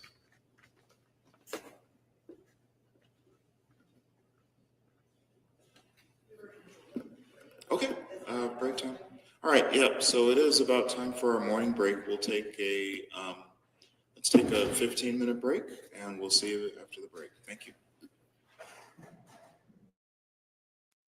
No, sir, we will not take a 15-minute break with you. We absolutely will not. We have TiVo time. Pretty much that. What was the point of those questions from the defense? We just wanted to try. We're taking a shot in the dark. That's what he's doing. They were taking a shot in the dark. Give them an E for effort. They got to say something. You know, I would be. They got to say something.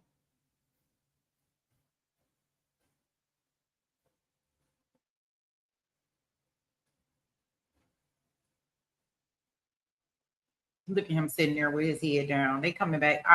Of course, we got our TiVo time, so I fast forwarded. So we really don't have to worry about those breaks.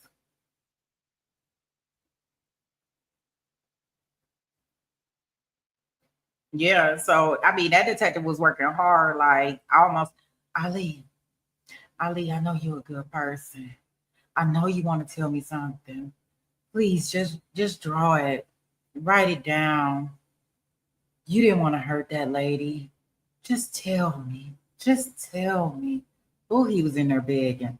No, just tell me. Just tell me. Please just tell me. Here, start over again.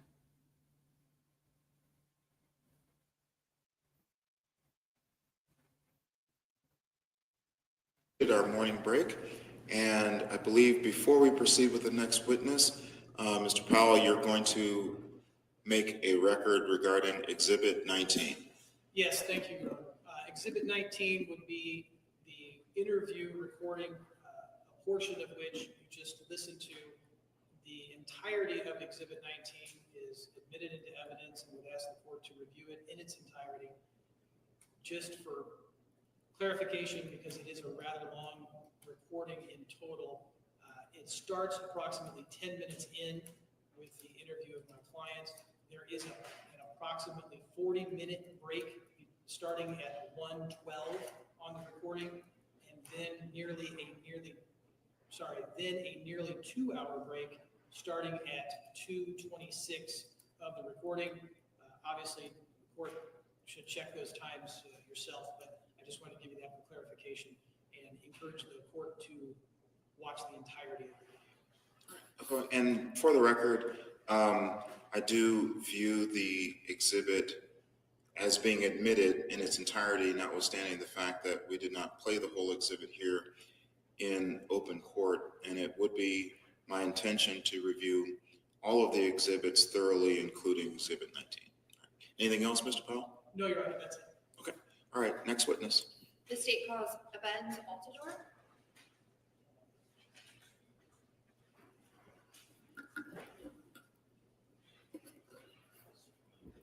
All right, come on in.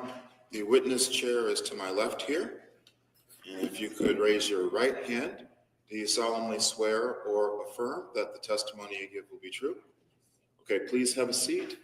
And then momentarily you'll be asked some questions. In response to the questions, please speak slowly and clearly into the microphone, all right? Okay, and when you're ready, counsel, you can proceed with your questions. Thank you. Can you please state and spell your name for the court reporter? Yes, it's Abens Altador. It's Abens Altidor. Thank you, Mr. Altador. Can you tell us, are you employed anywhere? Yes, And what do you do for work? I am a case manager at Unity Point with Happy Health. And did you go to college anywhere? Yes, And where did you attend college? University of Iowa. And when did you attend the University of Iowa? From August 2021 to December 2023. And while you were a student at the university, did you meet Ali Younes? Yes, And do you recall when you first met him? we met on orientation week, And when about would that have been? August 2021. And did you become friends at that point? Yes, And did you talk on a regular basis? when we first met, we met on Iowa week. We added each other on Snapchat, but we didn't start hanging out until March 2022. And was Snapchat a typical way for you to communicate with your friends at that time? Yes, At some point, did Ali Younes make some concerning statements to you? yes. And do you recall when about that was? The first concerning thing he said was on Snap. It was like in March 2022. He said that he wanted, to run away to Mexico, and I asked him, to come over so we could talk about it. And then when he did come over to my house, he stated that, he wanted to kill someone and then run away to Mexico. Stated he wanted to kill someone And then run away to Mexico. and run away to Mexico. And you said that was in March of 2022? Yes, And that was when, after you had invited him over to your residence? yes, And you considered yourself friends at that point? yes. Thank you, Mr. Altador. No further questions. All right, cross-examination. Oh, sorry, sir, you're not quite finished. The other attorney may have questions for you. Go ahead, Mr. Powell. Just to make sure I heard you okay, did you indicate that you first started hanging out with Mr. Younes in March of 2022? Yes. So we was friends on social media, but we didn't start hanging out like in person until like March 2022. So you were friends over social media prior to that? Yes. No further questions. All right, anything else? Nothing further. Okay, thank you. You can step down. Next witness. The state calls Travis Tyrell.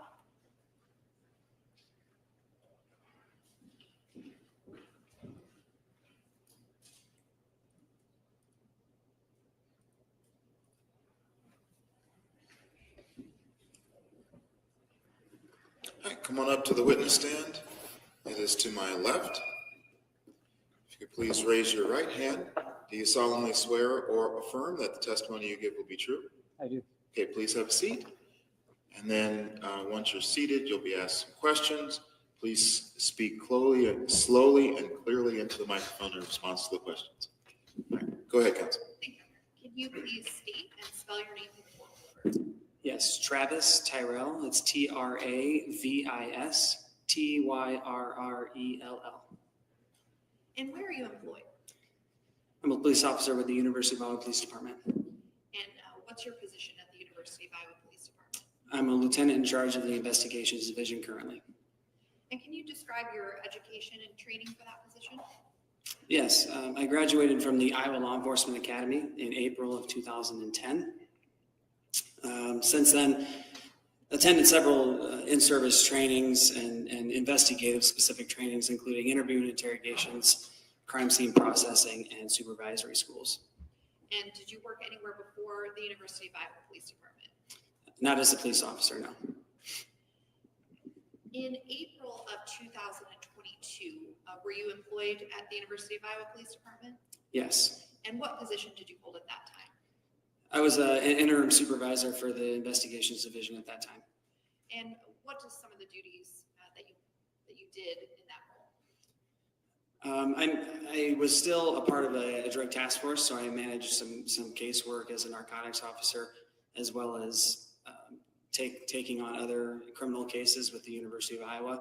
And then beyond that, I managed some casework and approved reports, helped manage larger cases.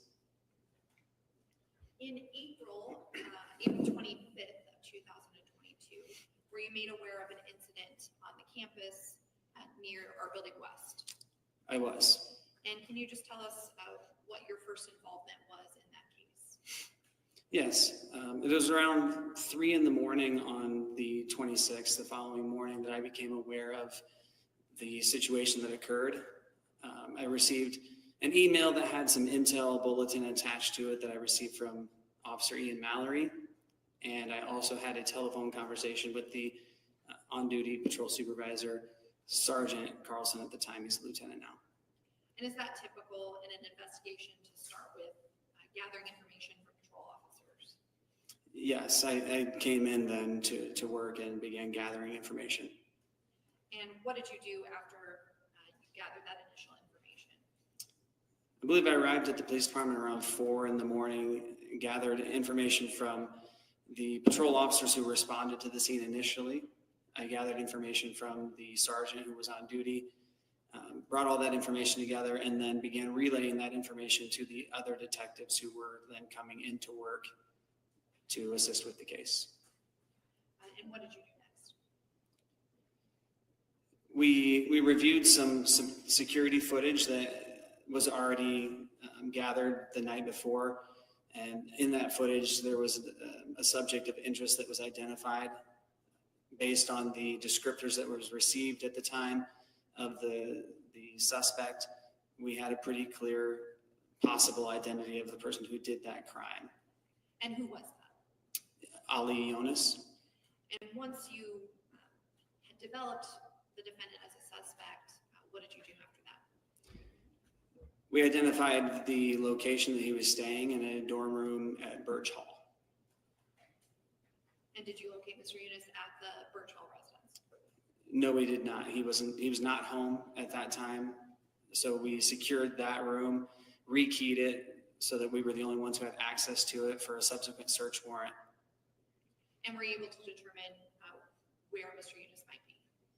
Yes, we identified that he had a possible girlfriend or a female acquaintance that he often stayed with. About half the time was the estimate that he stayed with this other female. And do you recall her name? Maria Ortiz. And do you recall, would Ms. Ortiz be residing at that time at 629 South Johnson Street? Yeah, she resided in an apartment there, apartment number 1. And did you go to that apartment? We did. And can you tell us what you observed when you went to that location? Yes. Detective Lovick knocked on the door, and it was fairly quickly answered by Maria Ortiz. We asked Maria if Ali was there, and she said yes. And so we began to call Ali from the apartment. Did you make any other observations of the apartment at that time? Yes. As soon as the door opened, there was a red, white, and blue puffy coat that was hanging on a chair by the table. It was very identifiable as the coat that the subject we were looking for was wearing.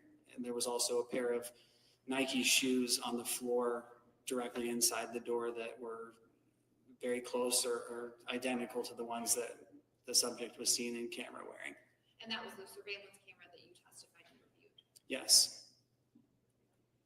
May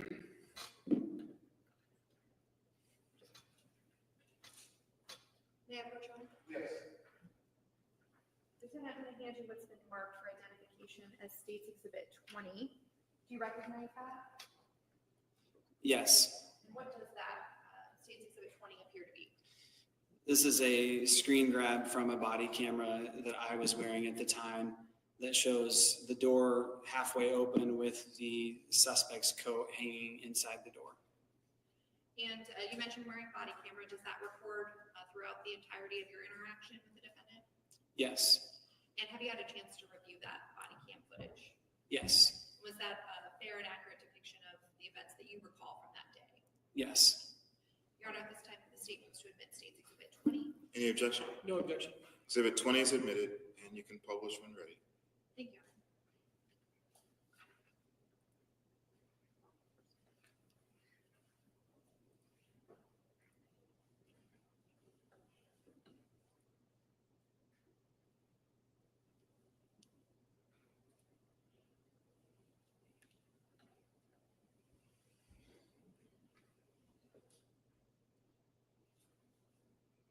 And Lieutenant, you testified that that was the jacket that you observed. It's a little hard to see here, but what's the coloring on that jacket? Yeah, the bottom of the jacket is red, the center is white, and the top is a dark blue, navy blue.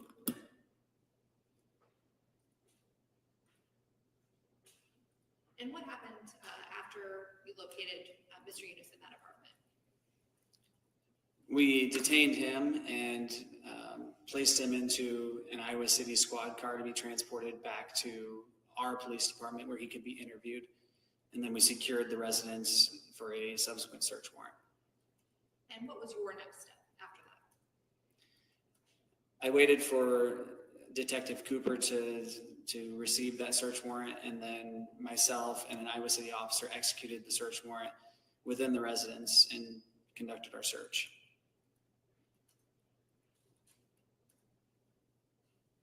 Lieutenant, I'm going to show you what's been marked for identification as State's Exhibit 21. Do you recognize this photograph?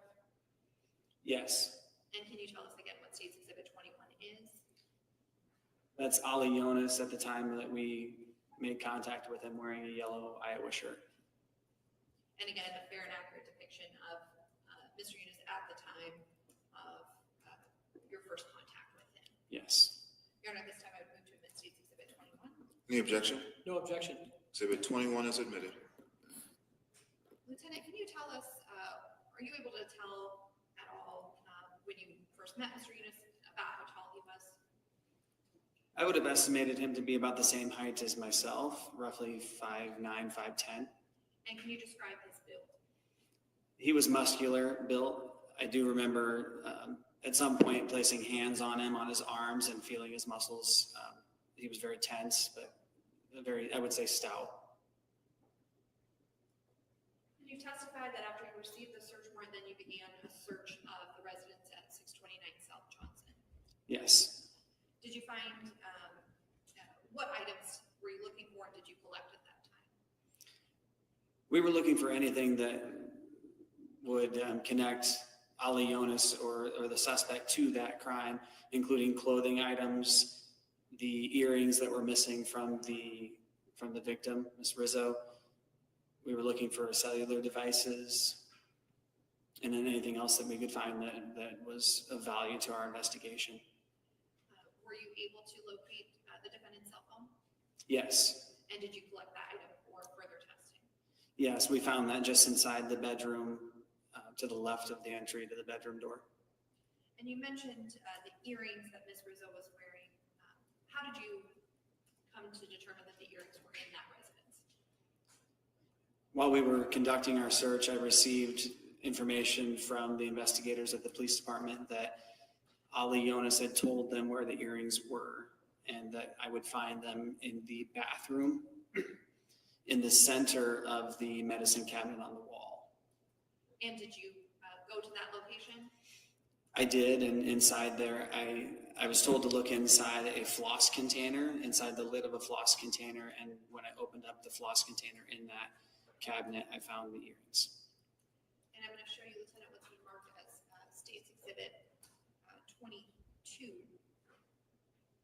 And can you tell us again what this photograph depicts?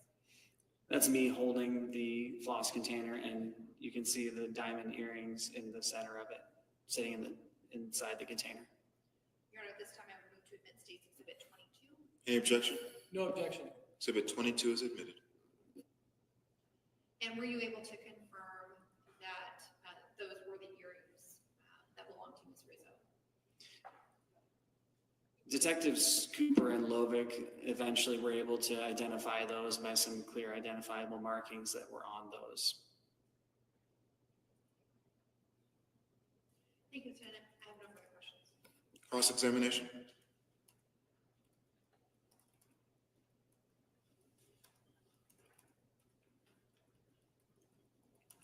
I have no questions, Your Honor. All right, thank you. You can step down. Thank you. Next witness? The state calls Brett Cooper.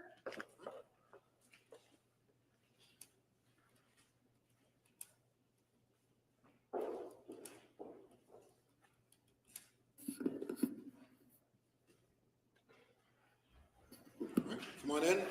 The witness chair is to my left. You could raise your right hand. Do you solemnly swear or affirm that the testimony you give will be true? I do. Okay, please have a seat.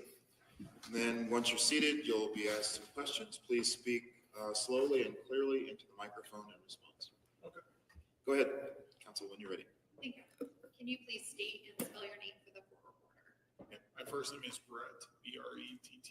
My last name is Cooper, C-O-O-P-E-R. And can you tell us where you are employed? Yep, I work for the University of Iowa Police Department. And what do you do for the police department? I'm a detective in the investigations unit. And about how long have you worked there? I've been with the university since 2013. I've been in investigations since 2019.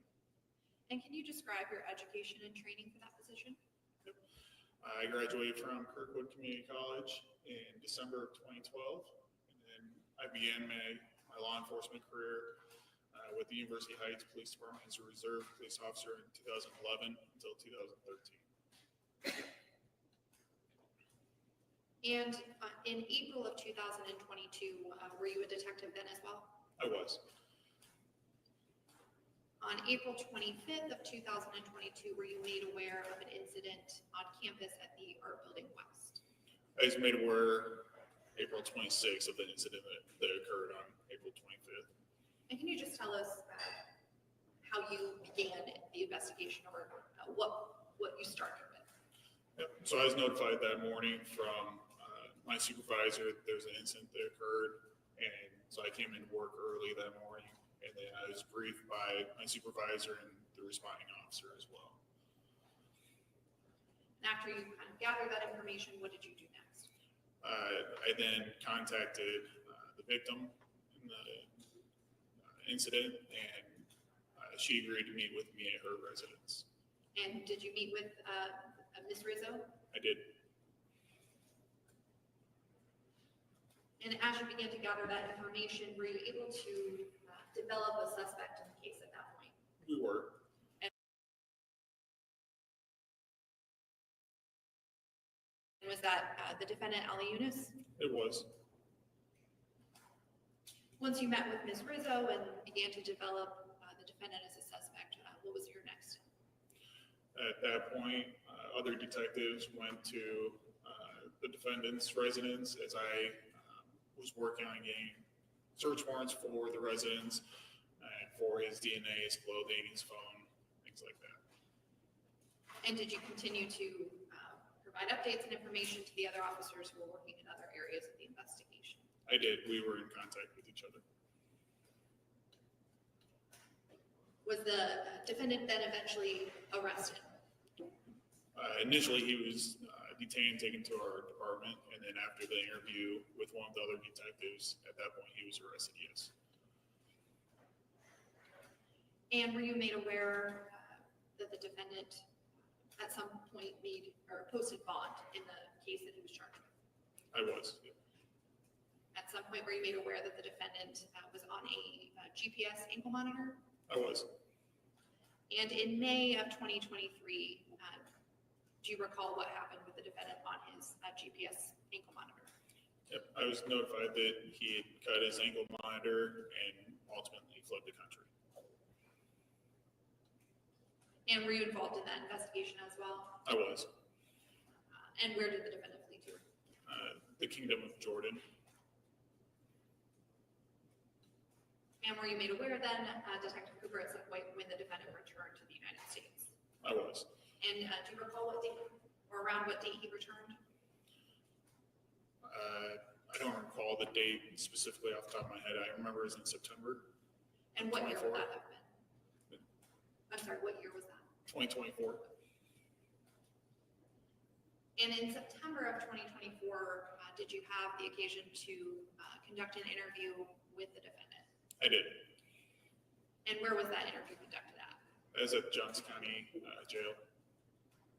And did you, was that interview recorded on any surveillance or body worn camera? It was on my body camera. Did you have an opportunity to review that body worn camera? I did. And is that a fair and accurate depiction of your interview with the defendant? It is. Your Honor, at this time I would move to admit State's Exhibit 23. Any objection? No objection. Okay, Exhibit 23 is admitted, and if you like, you can publish. Thank you.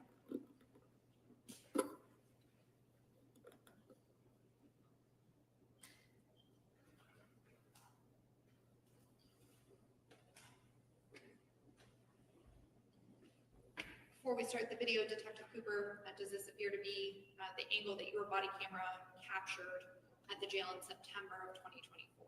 It does. And was anyone else conducting the interview with you? Detective Mallory was with me. For the record, we're going to begin the video at 13 minutes and 3 seconds. Back to the original incident that I really was. Something was going on that night. I was really drunk, and I saw her, and I saw she had a bag, and I didn't know what was wrong. I got mad, and I attacked her, and I took her earrings, but as I did it, I was like, this is bad, and I was like, gonna save her life, and I looked back, and then I saw two girls, and I was like, if I get caught here, I'll get arrested for sure, so I tried not to get arrested.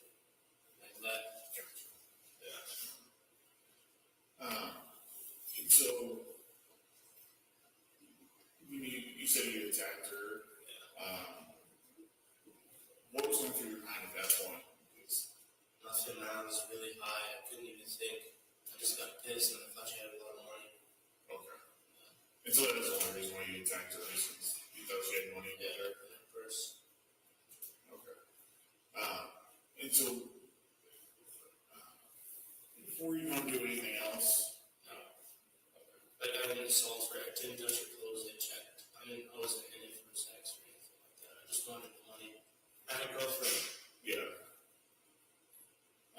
Maria, right? Yeah. And so you weren't going to do anything sexual to her? I didn't. Okay. I just want to make sure. And so then you took the earrings. What were we going to do with those? I wasn't going to sell them. I thought they were even fake. I wasn't really. They were big, weren't they? Delusional huge ass earrings. Yeah. And so, were you going to give those to Maria? Yeah. I kind of seen those playing with it. And so, I remember when you talked to the other detective that day, you said that you thought that she was dead. Yeah.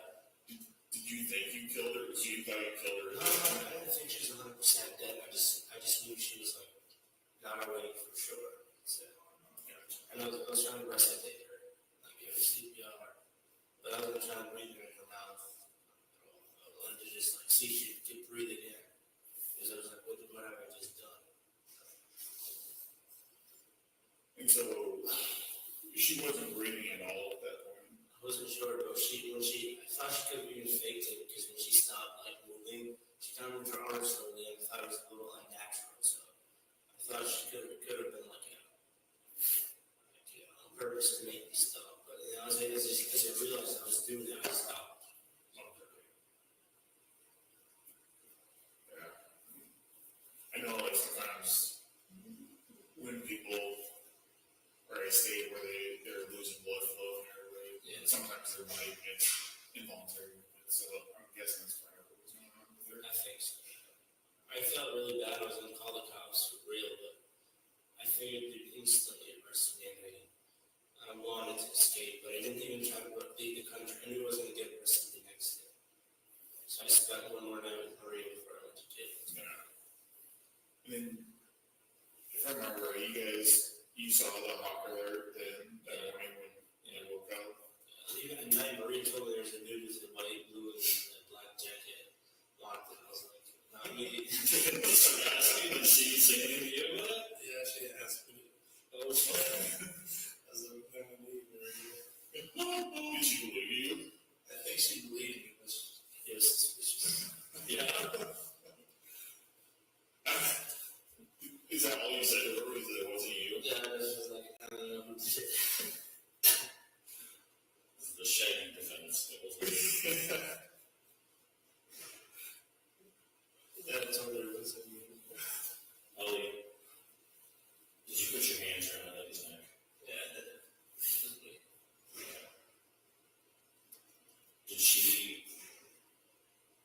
Did she lose consciousness right when you hit her and she went down, or did she lose consciousness after you? After I choked her. But it wasn't long, I stopped her. When I went to attack her, I wasn't even going to, but she turned around and I just grabbed her. Okay. Do you know anything about that lady? No, I've never seen her before. That's the first time ever. I mean, now, after like looking it up, and I just saw that she's at Julie with the family in Iowa City. Yeah, that's the big giant. The big giant jewels. Really big giant earrings. So, you're going to have to get a new defense attorney. Like the attorney who was representing you before can't be your attorney again this time. So someone's going to have to defend you or like speak on your behalf in court in the future. And so a lot of stuff has to be redone. So this is going to be a slow sucking process. It's going to suck. Did you and your defense attorney or maybe one of the detectives before ever show you the video? Did you ever see the video that we got with you that night? No, I just saw pictures of me walking around. I wasn't sure if it was a video of me doing it. If it was, you would have let me out, right? That's a good question for a judge. The judge should let you out the first time. So, what I want to ask you about is, there are cameras all over the campus. They're everywhere. So the detectives that night were able to track your movements before you attacked the lady and afterwards. You could see what you were doing ahead of time. And I want to ask you about the girl that you originally first saw. Yeah. You remember who I'm talking about? Yeah. She was young. She's fucking hot. She was jogging or kind of walking. She was walking, yeah. But she was fucking smoking hot. Yeah. Was that who you were going to go after first? No, I didn't care about her. I thought it was right strange. There was even a person walking through. Yeah. An agent. Did you see him on camera? Yeah. He was there with us. I was just walking around and what made you, the video, I can see you walking behind that younger jogger girl, going across the bridge. Yeah. And something that stuck with me every time I've ever watched that video is I watched you. You're walking, following that first girl, and you see, the lady's name is Anne. And you see Anne as you're walking across the bridge. Yeah. And I can see your face, and you stop, and you turn, and you look at Anne. Yeah. And you look back at the girl who's up in front of you, and you kind of like make a decision. You remember doing that? Yeah. What made you change your mind? I was just gonna go home. And then I saw her, and I was like, home.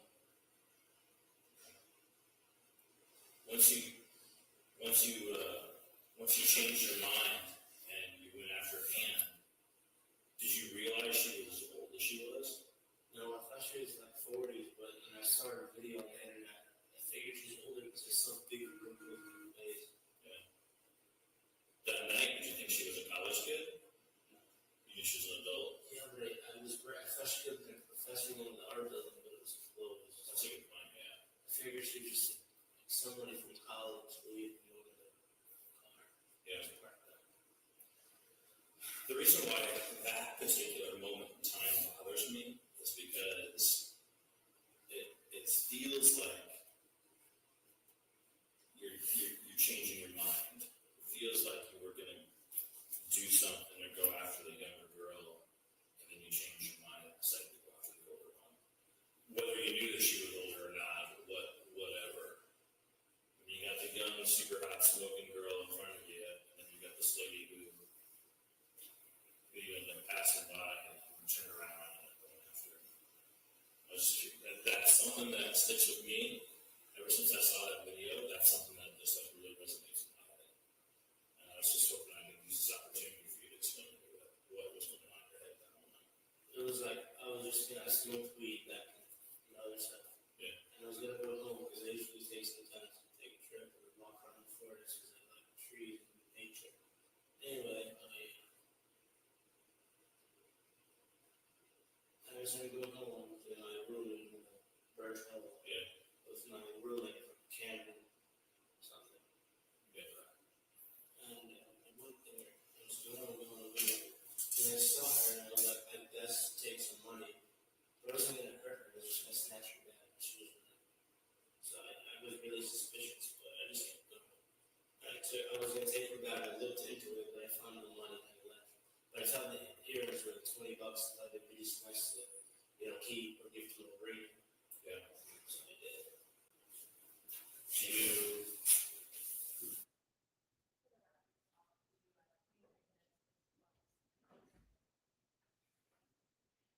Detective Cooper, initially when the defendant was charged with these crimes, do you recall when that was? It would have been April 26th of 2022. And you testified that his escape was in May of 2023. Correct. Do you recall if this case had been set for trial at that point? It had. We heard on the video some talk about defense attorney. Did the defendant admit that he had reviewed some of that evidence with his attorney? He did. And when you conducted this interview, this was in September of 2024. Correct. Thank you, Detective Cooper. No further questions. Cross-examination? Thank you. Detective, can you hear me okay? Yep. Detective Cooper, you would agree that that interview, and to be clear, that is, we can't see you, but you're talking, right? That's your body camera? Correct, yes. And then is that Detective Mallory also sitting at the table? Correct. We only saw a portion of that recorded interview, correct? Correct. First of all, would you agree that in terms of what exactly my client said during that interview, the recording is probably the most reliable way to figure that out? Correct. I mean, in other words, rather than you being asked what he said or didn't say, the recording itself would be the best piece of evidence for that. Correct. Later on in that interview, did Detective Mallory ask Mr. Younes if he had anything he wanted to say to Ms. Rizzo? He did. And offered him like a piece of paper to write a note to him? Correct. And that portion would be on the interview at a later time? Correct. Do you remember what the note said? I don't remember verbatim, but the summary of it was that he was sorry for what he did to her and that he was the one that attacked her and that he hopes that she forgives him. And he didn't mean to, and he was not in the right state of mind, something like that? Again, I don't remember the exact wordage, but I believe so. Okay, thank you.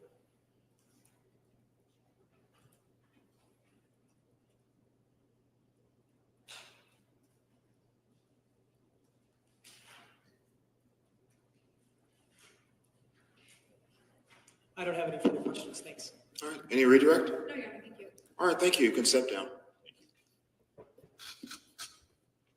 And, We don't have witnesses called till 1:30. all right, And we have two more, so that would be it for us. okay. All right, so it looks like we'll be, go ahead, Mr. Powell. Was there? Your Honor, I just want to make a brief record regarding witness Altador. I think we're on the same page, but we kind of discussed that off the record. Sure. And I'll give the state a chance to respond if they feel like they need to. But my understanding was the court wanted to sort of hear what the proposed statement by Mr. Altador was. The court having done that, I just want to reiterate that I object to the court admitting and or relying on the statements of Mr. Altador here today for the reasons that I think we covered fairly extensively in our record at the beginning of this trial yesterday morning. And for those reasons, the court obviously having an opportunity to now hear it and consider the arguments of both sides. I just wanted to reiterate that is objected to by the defense, and it is our position that statement would not be allowed in were this a jury trial, and the court should not consider it for any reason at this time. All right. And does the state want to make any further record in that regard? Yes, Your Honor, we would just ask the court to review, of course, State versus Richards, which we discussed before, which the court doesn't even think it's a close call. The court says in that case, we do not see any problem in admitting the statement in that case, and the court has that citation in the pleadings. And then there's State versus, which is the case that Richards cites to, which is 530 Northwest 2nd 77. And the important, relevant portion of that is on page 83 of that opinion. And in that case, the court goes even further and says it's not even character evidence, it goes to the intent, that he is admitting what his intent is. And I think that's what we have here with the statements of Mr. Altador to Mr. Younes to Mr. Altador. So thank you. Your Honor, very briefly, may I Sure. respond? I will point out, I believe in the state's response to the defendant's motion limiting, I think the Richards site is incorrect. It says 2023. It's actually a 2012 case. So to the extent you were using that site, I believe the rest of it is correct. They're not. This situation is not the same as either of those cases, and I would just reiterate that in both of those cases, the statement that preceded the criminal act was specifically, it was about the eventual victim. It was closer in time, and in both cases, the defendant had made those statements about the person he was eventually charged with killing. In this case, it is a statement unattributed to any specific individual. It is a general statement from some unknown time the month previous. It almost certainly could not be about Ann Rizzo, as my client did not know who she was at that time. And so I disagree with the connection or the argument that this is very similar to either of those cases cited by the state, because it is certainly not about the person that my client is charged with assaulting him. All right.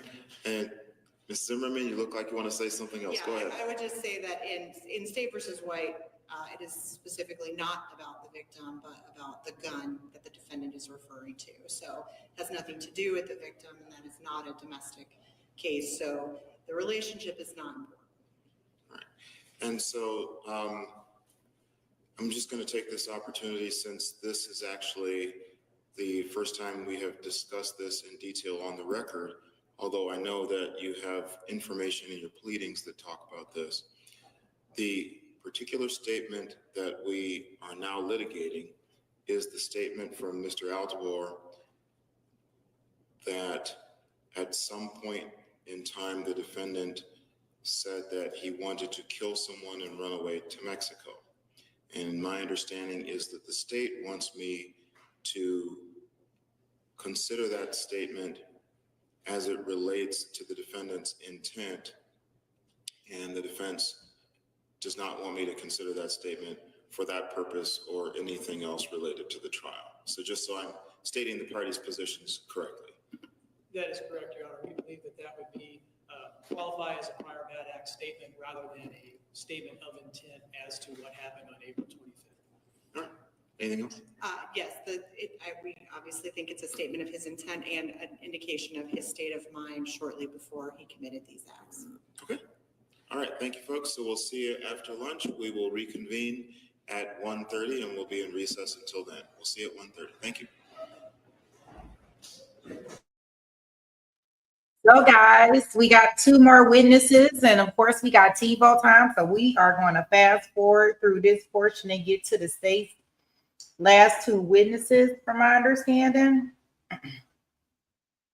That's one thing about these judges' trial, like they kind of move pretty fast, I see, because they don't have much, ain't a lot of back and forth, and it seems like a lot of stuff that he gonna be doing, he gonna be reviewing that stuff later.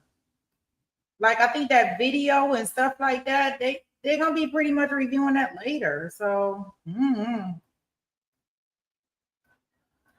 I don't know. I guess with the jury, you got to really detail out a lot of stuff because they don't understand, but they don't have to do a lot of that with him. They don't have the microphones on. Let's see.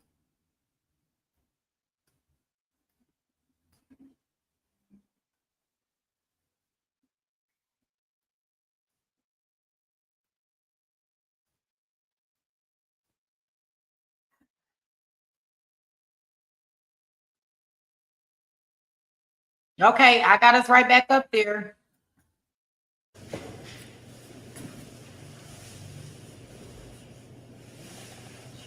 All right, come on up to the witness stand. The witness stand is here to my left. And if you could raise your right hand, do you solemnly swear or affirm that the testimony you give will be true? Okay, thank you. You can put your hand down and have a seat. And in a moment, you will be asked some questions. Please answer slowly and clearly into the microphone in response to the questions. When you're ready, counsel, you can proceed. Thank you. Can you please state and spell your name for the court reporter? My name is Carson Kirby, CarsonKirby. Thank you, Mr. Kirby. Do you attend school anywhere in the area? Yes, I am a recent graduate of the University of Iowa. I graduated in May with a degree in business analytics, and I am continuing my education at the University of Iowa, where I'll be pursuing a degree in secondary education. When did you first start your undergraduate degree at the University of Iowa? In the fall of 2021. And where did you reside at that time? I was living in Burge Residence Hall. And were you assigned there by the university, or were you able to select where you wanted to live? In the initial selection process, I eventually got to choose to live there, but there were kind of limited options based on the housing portal and how that took place, I guess. And did you have any roommates while you lived at Burge? I did. I had 2 roommates during my time in Burge. And how long was the first roommate with you? The first roommate lived with me from August of 2021 through October 2021. And you had a new roommate then in October? Yes. And who was the roommate that moved in October of 2021? Ali Younes. And how long were you roommates then? We were roommates from the end of October 2021 through the end of April 2022. And as roommates, did you have an opportunity to see each other's clothing or have access to shared closet space? Yes.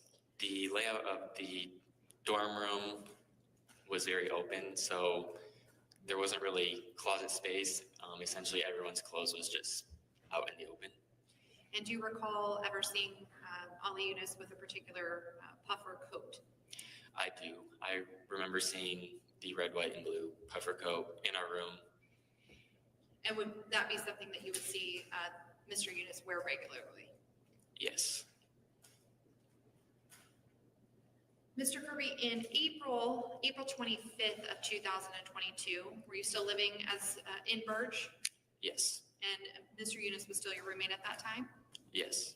And do you recall the evening hours of April 25th to April 26th of 2022? I do. And do you recall if Ali Younes was in the dorm room that evening? He was not. And did you ever see him on the night of April 25th, 2022? I did not.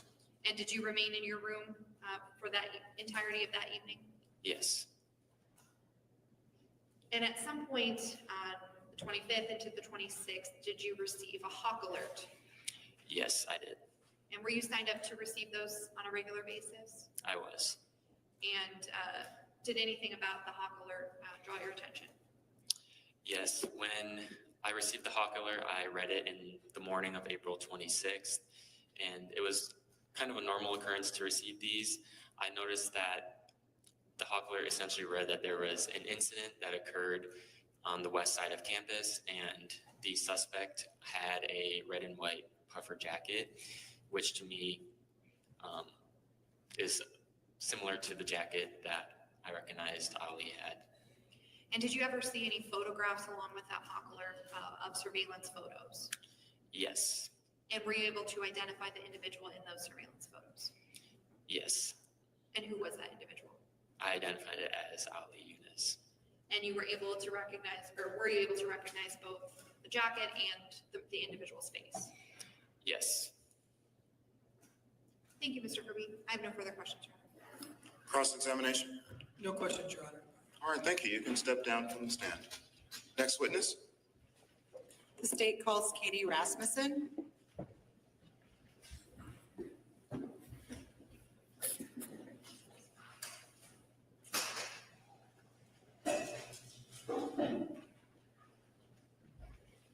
Hello, come on down to the witness stand, please.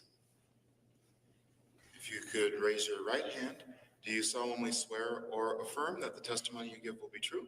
Yes. Okay, please have a seat. And then after you're seated, you will obviously be asked some questions. Please speak slowly and clearly into the microphone in response to the questions. All right. When you're ready, counsel, you can go ahead. Please state your full name and spell it for the court reporter. It's Katie Rasmussen, Katy, Rasmussen, Rasmussen.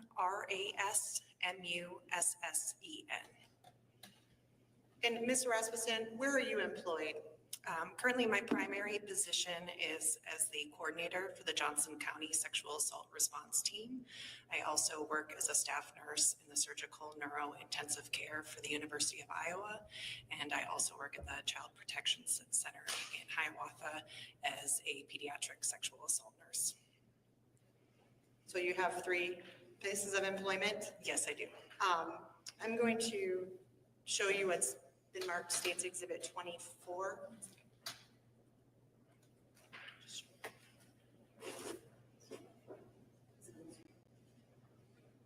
Can you see State's Exhibit 24 on the screen? No, it's unlocked.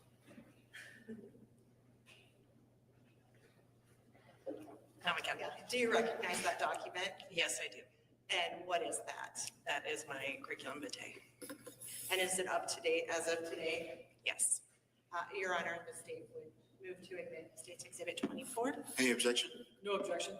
Okay, Exhibit 24 is admitted, and you may publish if you like. Looks like you are. Without going through your resume line by line, could you talk about what your training was for your current positions? Yes, so I graduated from the University of Iowa College of Nursing in December of 2007. I then started my nursing career at the University of Iowa in the Neurosciences Intermediate Inpatient Unit. I was there until 2014 when I transferred to the surgical neuro-intensive care.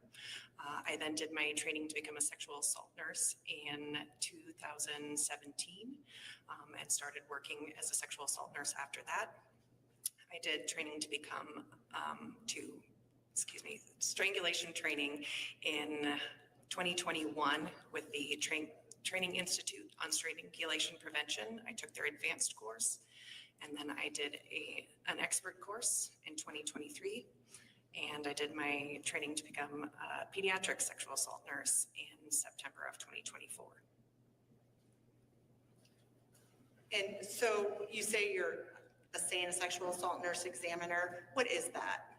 So we provide medical forensic exams to patients in the acute period after a sexual assault. And are there times when Strangulation has been a part of those exams? Yes, we have an exam that we perform anytime a patient answers affirmatively to being strangled during their assault. And can you estimate how many SANE exams you've done where strangulation, that have required a strangulation assessment like you're describing? Probably about 25 to 30.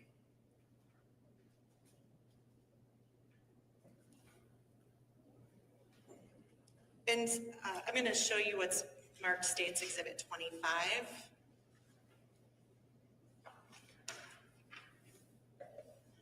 Do you recognize that? Yes, I do. And what is that? This is a diagram of the structures of the neck, some of the main arteries and other structures that make up that. Your Honor, the state would offer State's Exhibit 25. Any objection? No objection. All right, Exhibit 25 is admitted. Your Honor, may the witness approach the diagram? Yes.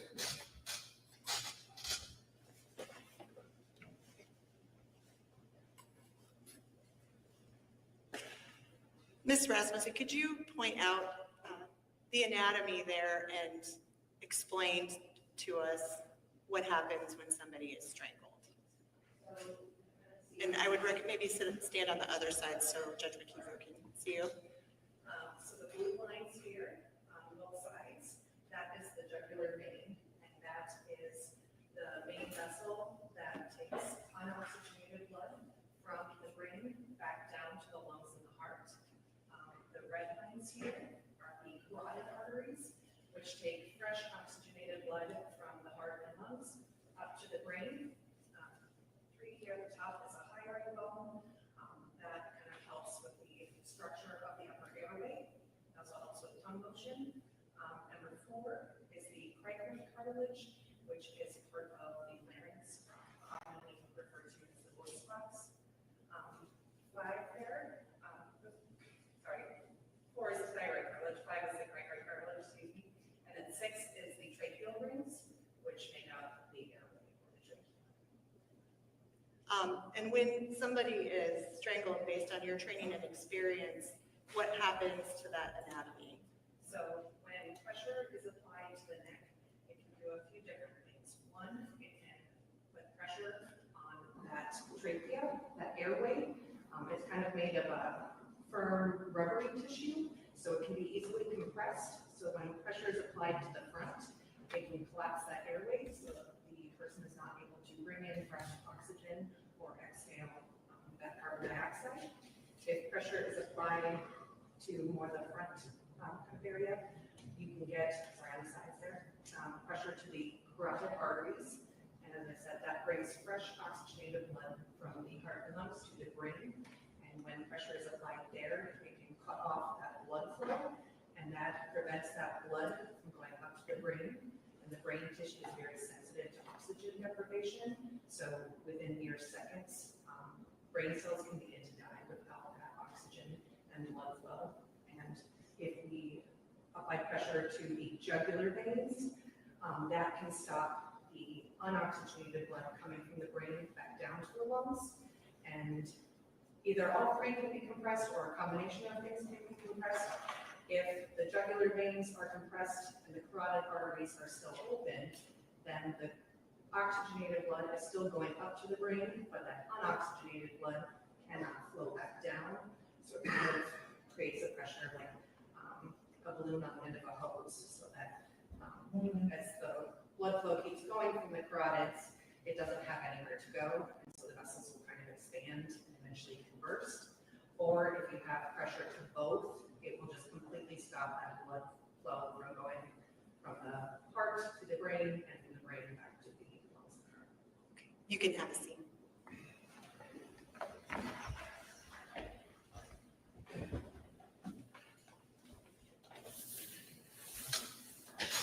And I should have asked you before, but I didn't. Are you aware of anything having to do with why you're here today to testify? I assume there was a strangulation involved, but You haven't examined any patients or done an exam on anyone regarding this case? not in relation to this, no.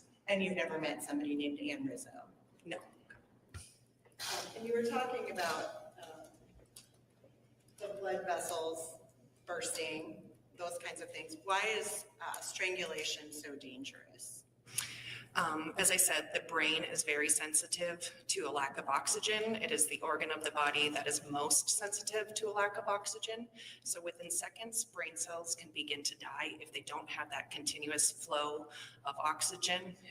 In order for our bodies to operate properly, we need to have our breathing intact to be able to breathe in and out, and you need that circulatory system of the blood flow moving in a process. So if either one of those is disrupted, it can cascade into a lot of different issues that eventually will lead to death if they are not resolved. What are those issues? So with strangulation, the first thing that we are concerned about is, that brain damage. Because we are not getting oxygenated blood to the brain, those cells begin to die almost immediately within seconds. And as I said, if that continues, eventually that will lead to brain death.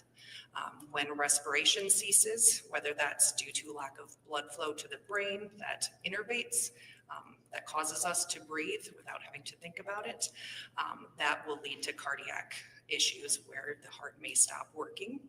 We can have issues where when the airway is occluded, we cannot breathe in, so we're not bringing in that fresh oxygen. We can have damage to the airway, whether that is a fracture to the trachea or swelling of the trachea, that airway, that can close that off as well. So there is a lot of different ways that those can all work together or individually can cause death in a very short period of time. Do you have an estimate about how long it would take? So with prolonged pressure to the carotid arteries, patients will often be unconscious within 10 seconds or less, as long as it is continued sustained pressure. Without that blood flow, respirations will cease in as early as 62 seconds, so just barely a minute, and we are on our way to death. Brain death usually occurs within 3 to 4 minutes. And why did you, is strangulation something that physicians are trained on? Not frequently. I have done a lot of different lecturing to med students, EMTs, staff physicians at the hospital here, because it is not commonly something that is standard taught in medical school. It is not really a big focus, unfortunately. And why did you say unfortunately? Because it is such a high-risk activity, and when people are not aware of the risks, then they cannot properly assess those patients when they come in. And so few of these patients do come in for care because as a society, we are not educated about this, so people don't realize that they are in great danger because there's often no external visible injuries to these patients. So what's the difference? There are obviously people who survive strangulation, correct? Correct. What's the difference between a fatal and a non-fatal strangulation? There can be a lot of factors.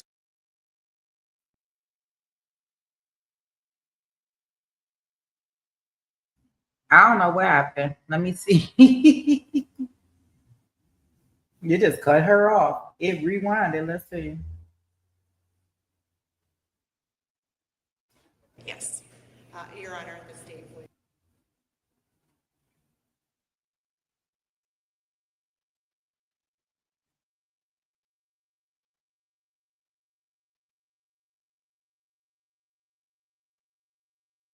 Wait a minute, guys. I'm trying to see what happened. What I've all said. So just, or you can have neurological symptoms too. That would be likely a stroke symptom. So numbness, tingling, swell, facial droop, things like that. Nothing further, Your Honor. Cross-examination. Just briefly, Ms. Rasmussen, can you hear me okay? Yes. All right. I just want to be clear. I think, and you may have said it more than once, you said that if a person is strangled, it can take seconds. I think you said as little as 10 seconds before a person is rendered unconscious. Correct. It takes surprisingly little pressure to, I suppose, strangle somebody to the point where they would pass out. Yes.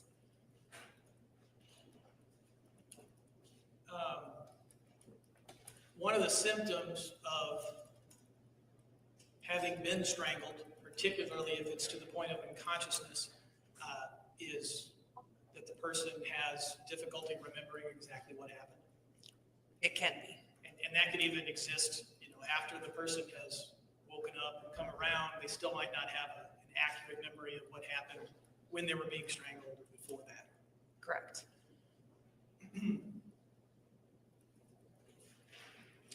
You, in your CV, you went to a thing in March of 2025 called Emerging Trends in Young People, Strangulation and Reproductive Health Implication. Is that accurate? Yes. And this goes back to the question about sometimes physicians are not aware. Isn't it true that there's sort of a concern or a rise in strangulation amongst young people, particularly like when it comes to reproductive issues or sexual partners, that sort of thing? I'm sorry, can you rephrase that? Right. Isn't there a concern amongst the medical persons such as yourself that young people might be strangling their partners and perhaps not realizing how dangerous that practice is? Correct, yes. I mean, is that part of the reason for that seminar that you went to in March of 25? I presented that. I'm sorry. Yeah. So you presented that because there's a need to get awareness and or information out about that. Correct. And what that means is that there are people who are, for whatever reason, they're using strangulation and they don't necessarily realize the things that we just talked about, that a person can be rendered unconscious in seconds. The big list of potential injuries that can occur from strangulation. Yes. In other words, if everybody knew that, you wouldn't need to do this sort of campaign and have seminars such as the one that you just presented at. Hopefully not. Right. Okay. I have no further questions. Any redirect? No, Your Honor. All right. Okay, thank you. You can step down. All right. Next witness. Your Honor, the state rests. All right. Okay, so the state has rested. Does the defense wish to take a brief recess to have a discussion with your client, or would you like to just do that here? All right.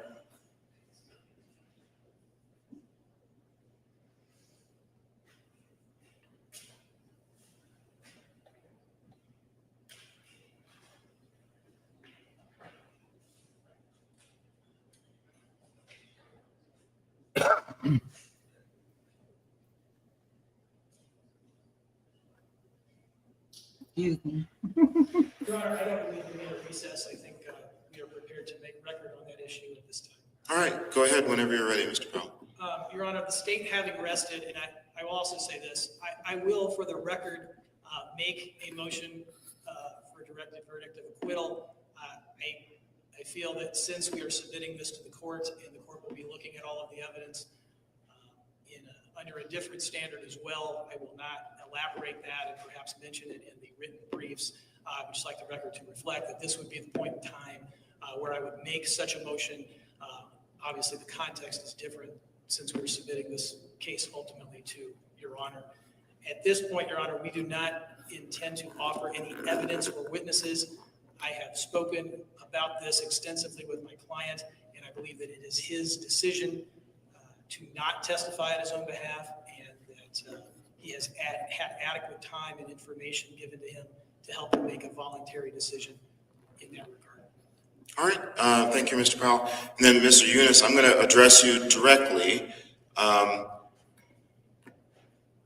because I want to make sure that I hear it from you.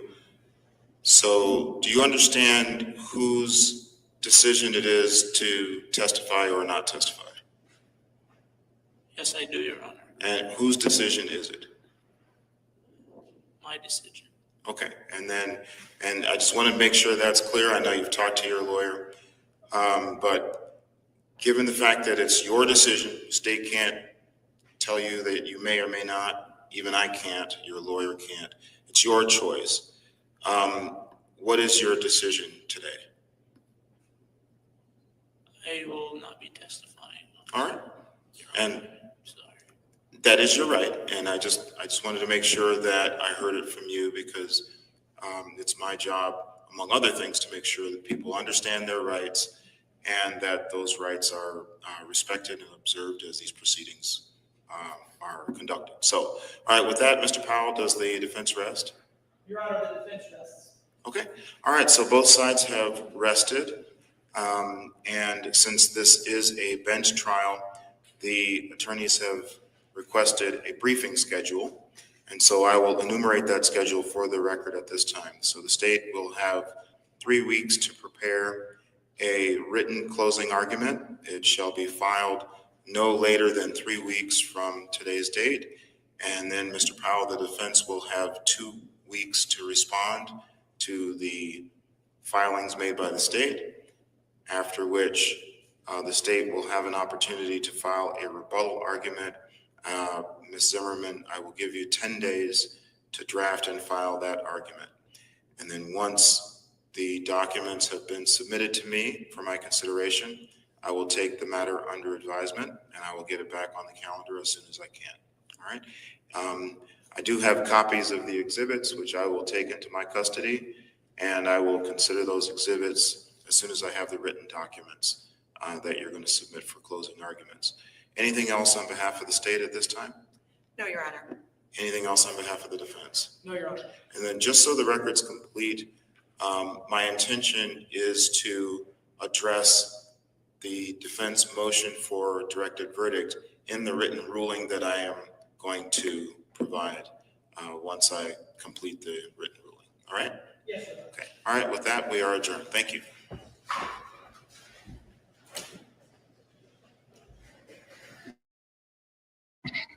Well, this case is done for a while, right? They do all their closing arguments written to the judge. Now that is definitely different. So we still won't know his fate. It sounds like for about almost 2 months. They have 3 weeks to do their closing argument and submit it to the judge. And then the defense has 10 days to do theirs after the state. And then the state has an additional 10 days to submit their rebuttal. So, wow. I don't know. I have no clue. Pretty brown girl. I have no clue. Like, this is the weirdest thing ever. I mean, we don't get bench trials that often, right? But I guess this is how they're handled. And I'm sure different states do it different ways, but in Iowa, oh yeah, I was about to say Idaho, where we at now, this is how they handle it. I don't know. How do y'all feel about a bench trial? Do y'all think that it was more cleaner with the evidence that we seen? Like more direct as far as the evidence that was presented?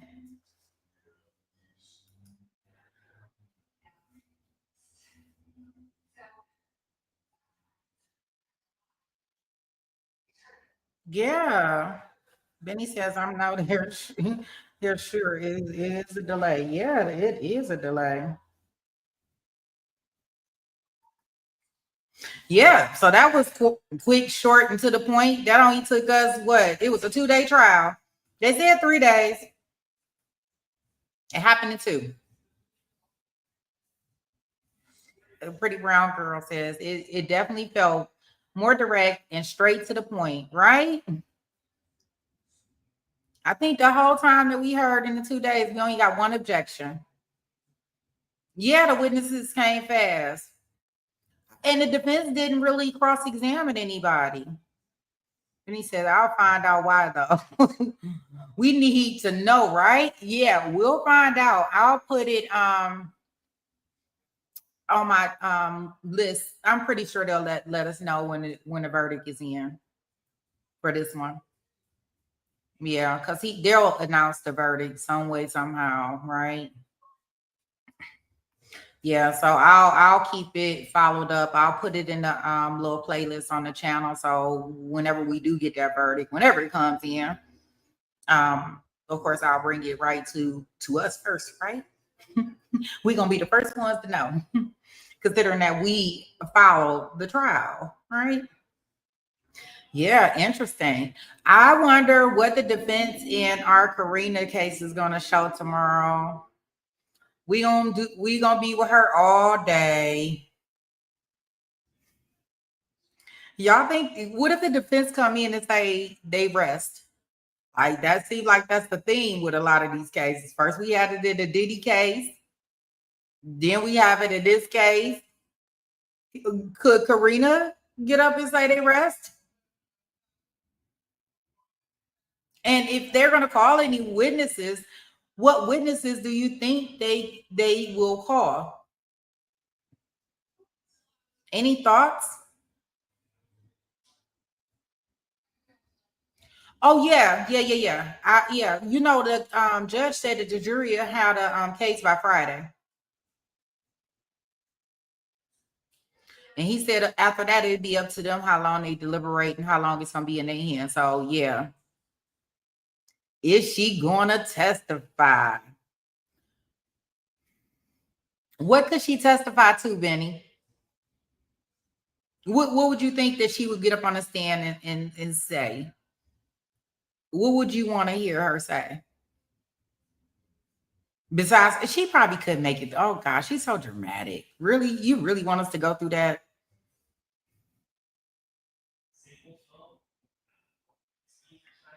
Yeah, like I don't think there's anything that she could do.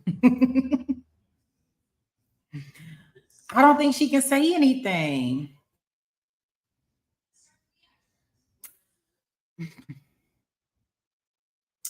Well, okay, so you saying, Pretty Brown, you saying like she needs to talk about the night, so basically retell her lie?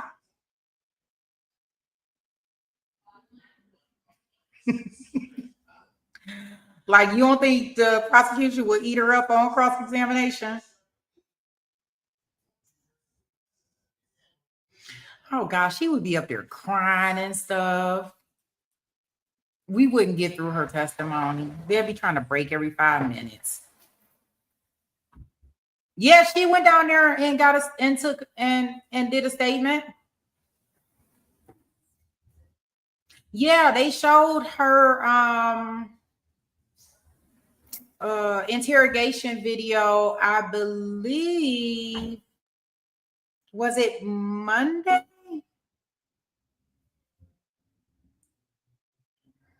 Yeah, Benny, I know Houston will not be testifying.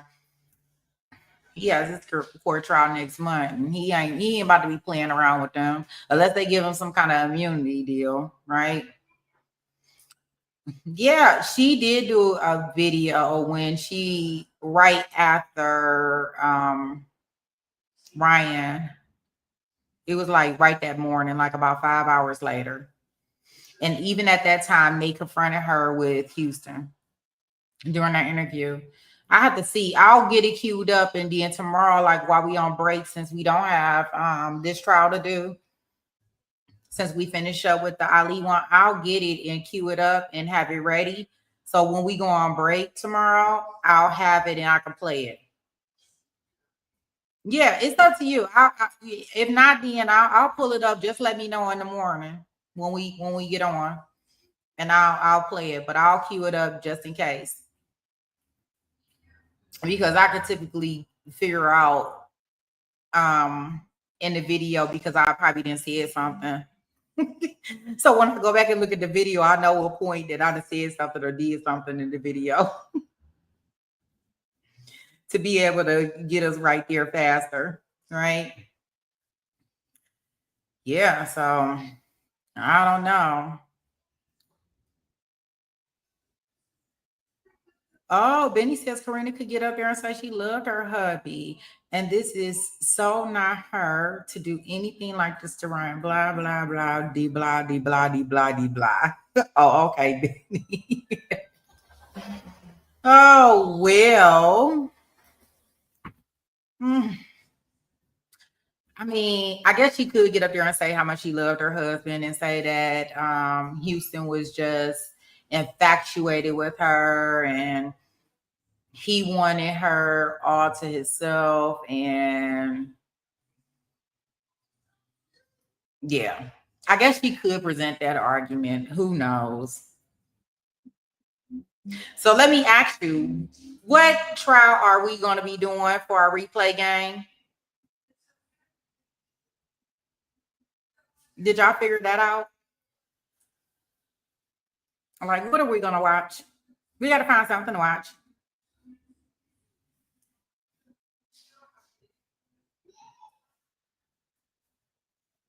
I'm listening. Or I should be typing. One of the two. Right? Yeah, so I'll get something together. I think that if when it goes to the jury, say if it goes to the jury on Friday, we'll put something, I'll put something together for Friday just in case. That so we'll have it. Because Lord knows I'll be going through withdrawal of not being able to see something. Giving the jury BS as they do, right? I want to watch something I didn't see, and you guys were naming some I've never heard of. So I'm down for whatever. I'm gonna let Benny pick the first one. Then I don't know. You don't want to pick one of the ones that we put on the list, Pretty Brown, or we can go in alphabetical order. She got a list. Oh Lord. Okay, so what I'm gonna do is I'm gonna do a little research tonight. I'm gonna get the information because I know we're gonna have another trial starting, right? That way we can kind of pinpoint what we're gonna do as far as the replay. Because most of the replays is not gonna take us like all day. Yeah, you know that list is fire. Oh gosh, you want to do the TikTok one first?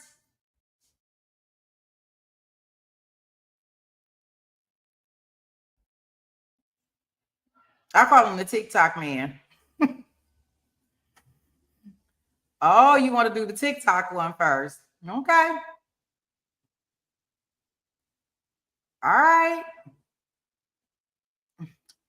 Okay, now you about to put your whole list in the chat.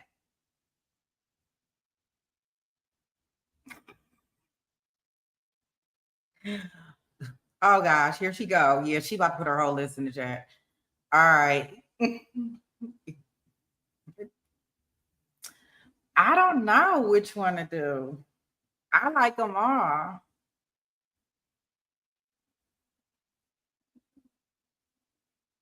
I don't know. Depend. I don't know. If you looking, I guess if we looking for something that's ongoing, right?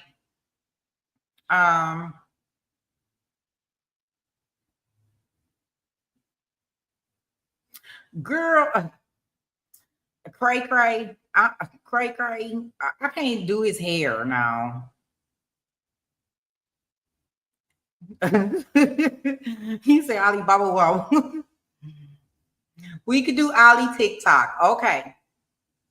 Okay, so I'll send out a reminder, a notification for the Ali one. We'll get that set up.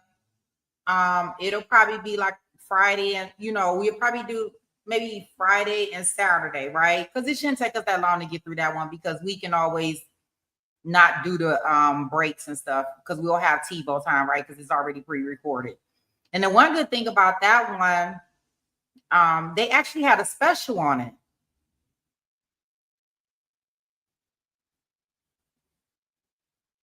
Okay. Are you picking the TikTok one, right? Okay. They did a special on that one, right, too, Benny? Because I almost think I seen it on a special on like maybe Netflix. Correct me if I'm wrong. Because I think that's how I found out about it. kind of after the fact, and I was kind of mad.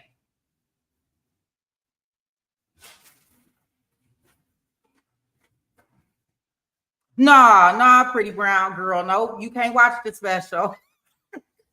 You gotta wait till we watch the trial. Nope, no, can't do.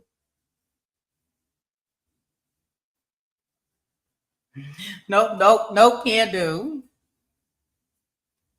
Nope, we gonna get into it on Friday, so don't worry. Because I'm sure it's gonna be with the jury for her case on Friday.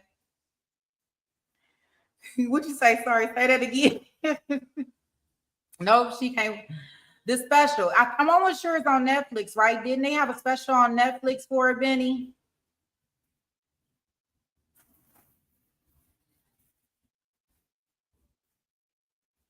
Either way, we gonna start it up on Friday. I'll send out the reminder just in case anybody wants to join us on our replay flashback. And then because I'm almost sure we just gonna be waiting for the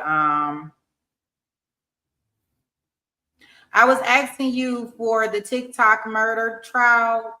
Didn't they do a special on Netflix?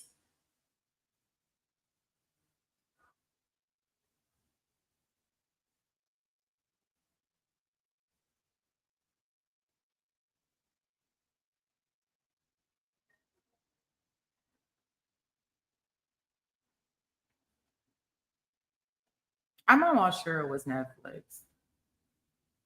It was. It gotta be Netflix.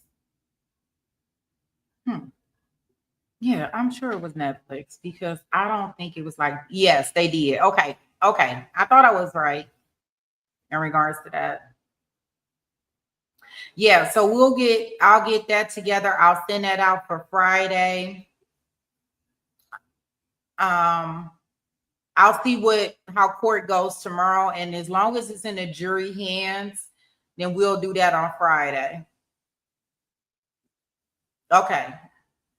Yeah, we'll do that on Friday, as long as it's in the jury hands. If not, we'll schedule something to try to do it maybe over the weekend or something. Because I don't think it's going to take us that long. Like I said, because a lot of the court days, they be kind of dragged out because we have all those breaks and things like that. And when it's already pre-recorded, we can kind of get through it. But I'll look at the case tonight to kind of gauge how long it will take us to get through it. And I'll bring that information back to y'all tomorrow. Then that way we kind of know. So we can plan it out within the next day or so. And then I'm also going to be looking at the seeing what we got on the trial schedule for next week. I know that on the 22nd, we have a big 23rd. We have our SA case with Nasty Steven. So Nasty Steven will be coming to the podium, right? So I'm going to call him Nasty Steven. Stefan. And the mama that don't know nothing. Right? And then after he does his SA case, he has a murder case that's coming up. So we're going to cover the SA. Oh, no, you're fine. You're fine. Yeah, so I think we got a plan here. So yeah, I'll let y'all know what I find out tomorrow. And I'll get that video queued up for you, Pretty Brown, just in case you don't find it. So you can look at her interrogation. It was not a long video. It wasn't a long clip. Maybe I'll make a clip of it and just post it on the thing tonight. But it wasn't long at all, her interview. It was kind of short and it wasn't really like in detail or nothing. Not that I can recall. I didn't take nothing away from it, is what I can say.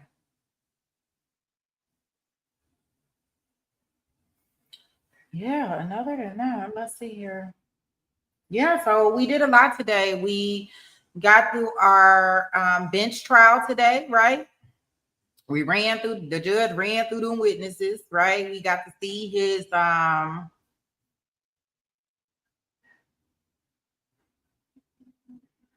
You say for real, Nasty Steven on the 22nd now move back to then? Benny, are you saying that the trial was moved back again? Because I thought the judge said, no, this is going down.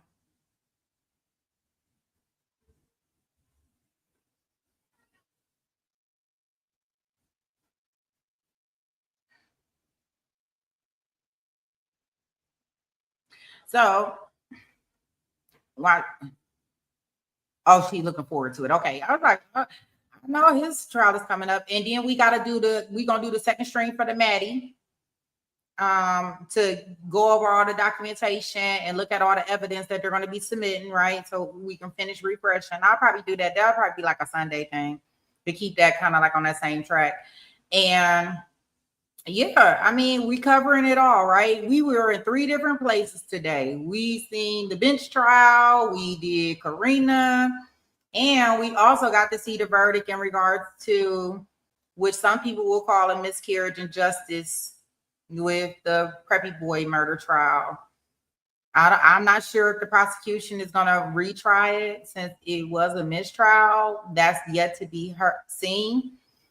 But we did cover a lot. So right now we are on verdict watch in regards to Ali Younes. The 22nd of this month, correct, Benny?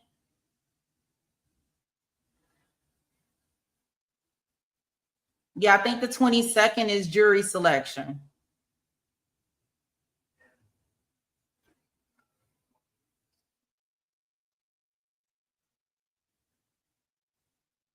So we got one trial, just to recap. We got one trial, that the bench trial, that we are in verdict watch. We are moving in our Karina trial, which should happen tomorrow, to getting that to a jury. So we'll be in verdict watch. And then we're going to be doing a replay. And then on top of that, we got Nasty Stevens to look forward to later on this month, whether it's the 22nd or the 23rd. I'll see if there's anything between that. The judge put OTAM after the last hearing, after S. Stearns refused to attend his motion in court.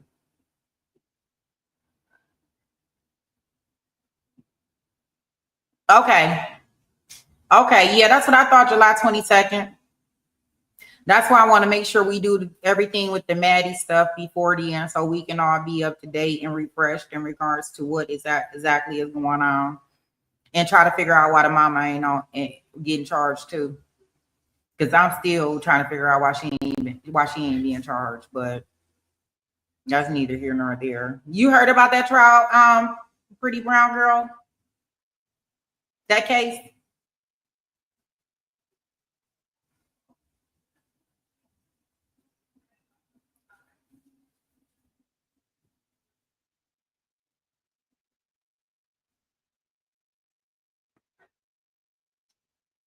Yeah, because that one.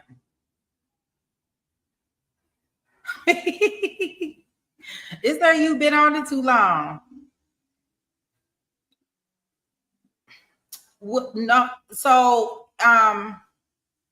go on my page. We did a Sunday. We did a intro to what's going on in that case. Kind of getting it set up because, like I said, he has 2 trials that's about to go on. He got an SA case that's going to start on the 22nd, and then with the same girl that he's facing the SA charges with, he's allegedly accused of unaliving her. And so, yeah, she's saying I mean, I think he stayed with his mom for a minute. I don't think he was staying with her, right, Benny? He was staying with old girl. I don't know. The summit of Nasty Stevens, or Stefan, allegedly had an inappropriate relationship with Madeline Soto. The mom says that she was unaware of this relationship and it had been going on for about 5 years. No, her mom. So her mom, the little girl's mom, the little girl was only 13. And she was found unalive on the side of the road. And when they were looking for her when she was missing, they brought Nasty Stevens down to the police station and found all types of inappropriate pictures and photos of her in his phone. Yeah, it's the only one about it. We kind of did it took us about 6 hours to get through all the interrogations and everything. We had we did the interrogation for the mom, the interrogation for the dad. Yeah, so we'll do part 2 because I got a document. It's about 118 pages full of evidence. Whew. I was like, wow. So we gonna kind of do that this weekend, this Sunday, and do the part 2. Because like I said, the first one we was on the online Sunday for about 6 hours reviewing all of that stuff. But the good thing is that you'll have TiVo time as you doing it. So you could just fast forward. Yep, absolutely. We surely did do it because he gonna have 2 big trials coming up, and that's why I wanted to make sure that everybody was kind of like refreshed and knew what was going on. It was a very nice stream, and I'm glad I did it.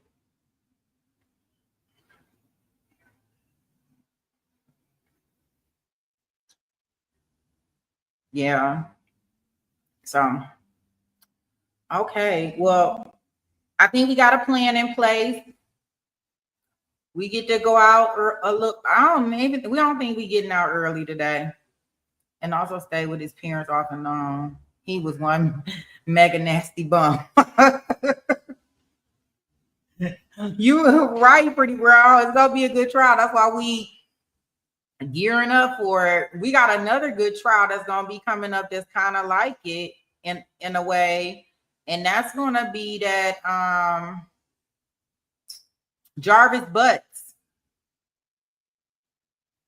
That Jarvis Butts one, the preliminary hearing had me like, whoa. And they still haven't found that. They still haven't found that little girl. That case is gonna be something else. I mean, like they talking about this case in Detroit. You know, some of the personalities and things of that nature. Like they are really, really talking about that case with I think it's Naziah Harris. I'm almost sure it's Naziah Harris, and the defendant's name is Jarvis Butts. That case is so confusing because I really think the aunt has something to do with it.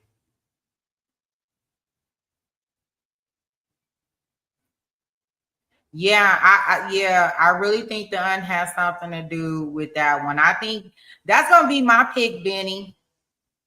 I think we should do the Jarvis Butts one next. Only because he's gonna be coming on trial. So after we do the TikTok one, we'll do the Jarvis Butts one. Only so when he goes to trial, we'll be good to go.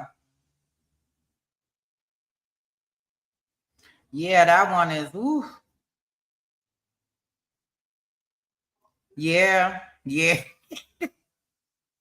had all the ladies. What are you talking about? What are you talking about, Benny? He had all the ladies. All the ladies. He had the girlfriend. He had all the little kids. And I mean, he had it all. I ain't never seen somebody so greedy. Surrounded by him. He did just what he wanted, when he wanted, and how he wanted. He had them women all which type of ways. And everybody just turned the blind eye like they See no evil, hear no evil. That's why I really think, Benny, do you think the aunt has something to do with it?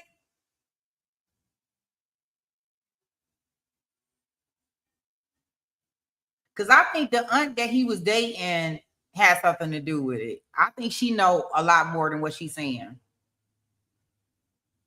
And a lot of people that I listen to when I'm not online, like digging into it, like the family and stuff speaking out, like it really sound like she say absolutely. Yeah, I'm here. Well, yeah, we gonna yeah, so we'll do TikTok and then we'll do the Jarvis one because I've been like really, really wanting to get back into that Jarvis one. I listened to that. It's only a short trial, Pretty Brown. It's like one day. And it's not even the actual trial. What they did is a preliminary hearing, but so much information came out in the preliminary hearing. It got you so, I don't want to say excited, but it got you so juiced up to see the actual trial. That's what it did. And even from the preliminary hearing, they have now since then hit him with some more charges in regards to SA crimes. So, and allegedly this little girl was pregnant and they have not found her body. And I think she was like 12 or 13, but she was 12 or 13 talking like a 40-year-old. So that tells you that much. The way she was talking to him. And I think he was like 37, 38 or something. Yes. Yeah. Yeah. And I think that, yeah, she was, I think, yeah. Yeah. I think it was that that's why he got rid of her because he was dating her. Yeah. He was dating her aunt. It's the strangest thing. Like, it's so many things that have not been answered with that. Like, so many things. And like I said, it's still an ongoing case because remember, he's going to trial this year. So this was just the hearing to see if they had enough evidence to take him to trial. But the evidence in the preliminary hearing was so much. I was like, whoa, can't wait till this one come up. Oh yeah, that's definitely one I can't wait for.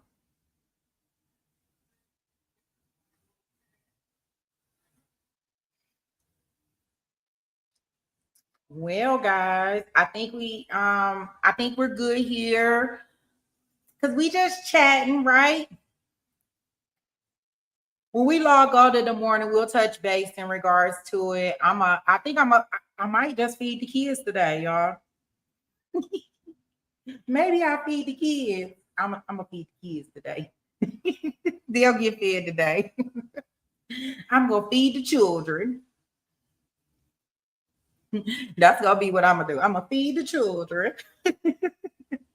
I'm gonna tell them they can have dinner on time. Thank goodness where I'm at is only 5. So it's not late when I get off of here. But they don't have to wait to 8 or 9 o'clock tonight, right? All right, guys. Well, you know you were in the right place, right? Where there's no filters, no fluff, just facts. So you can be the judge. Thank you for tuning in to Take It to Trial, guys. I'll see you in the AM. Everybody get their coffee. Be ready. Fireworks in the courtroom. See ya.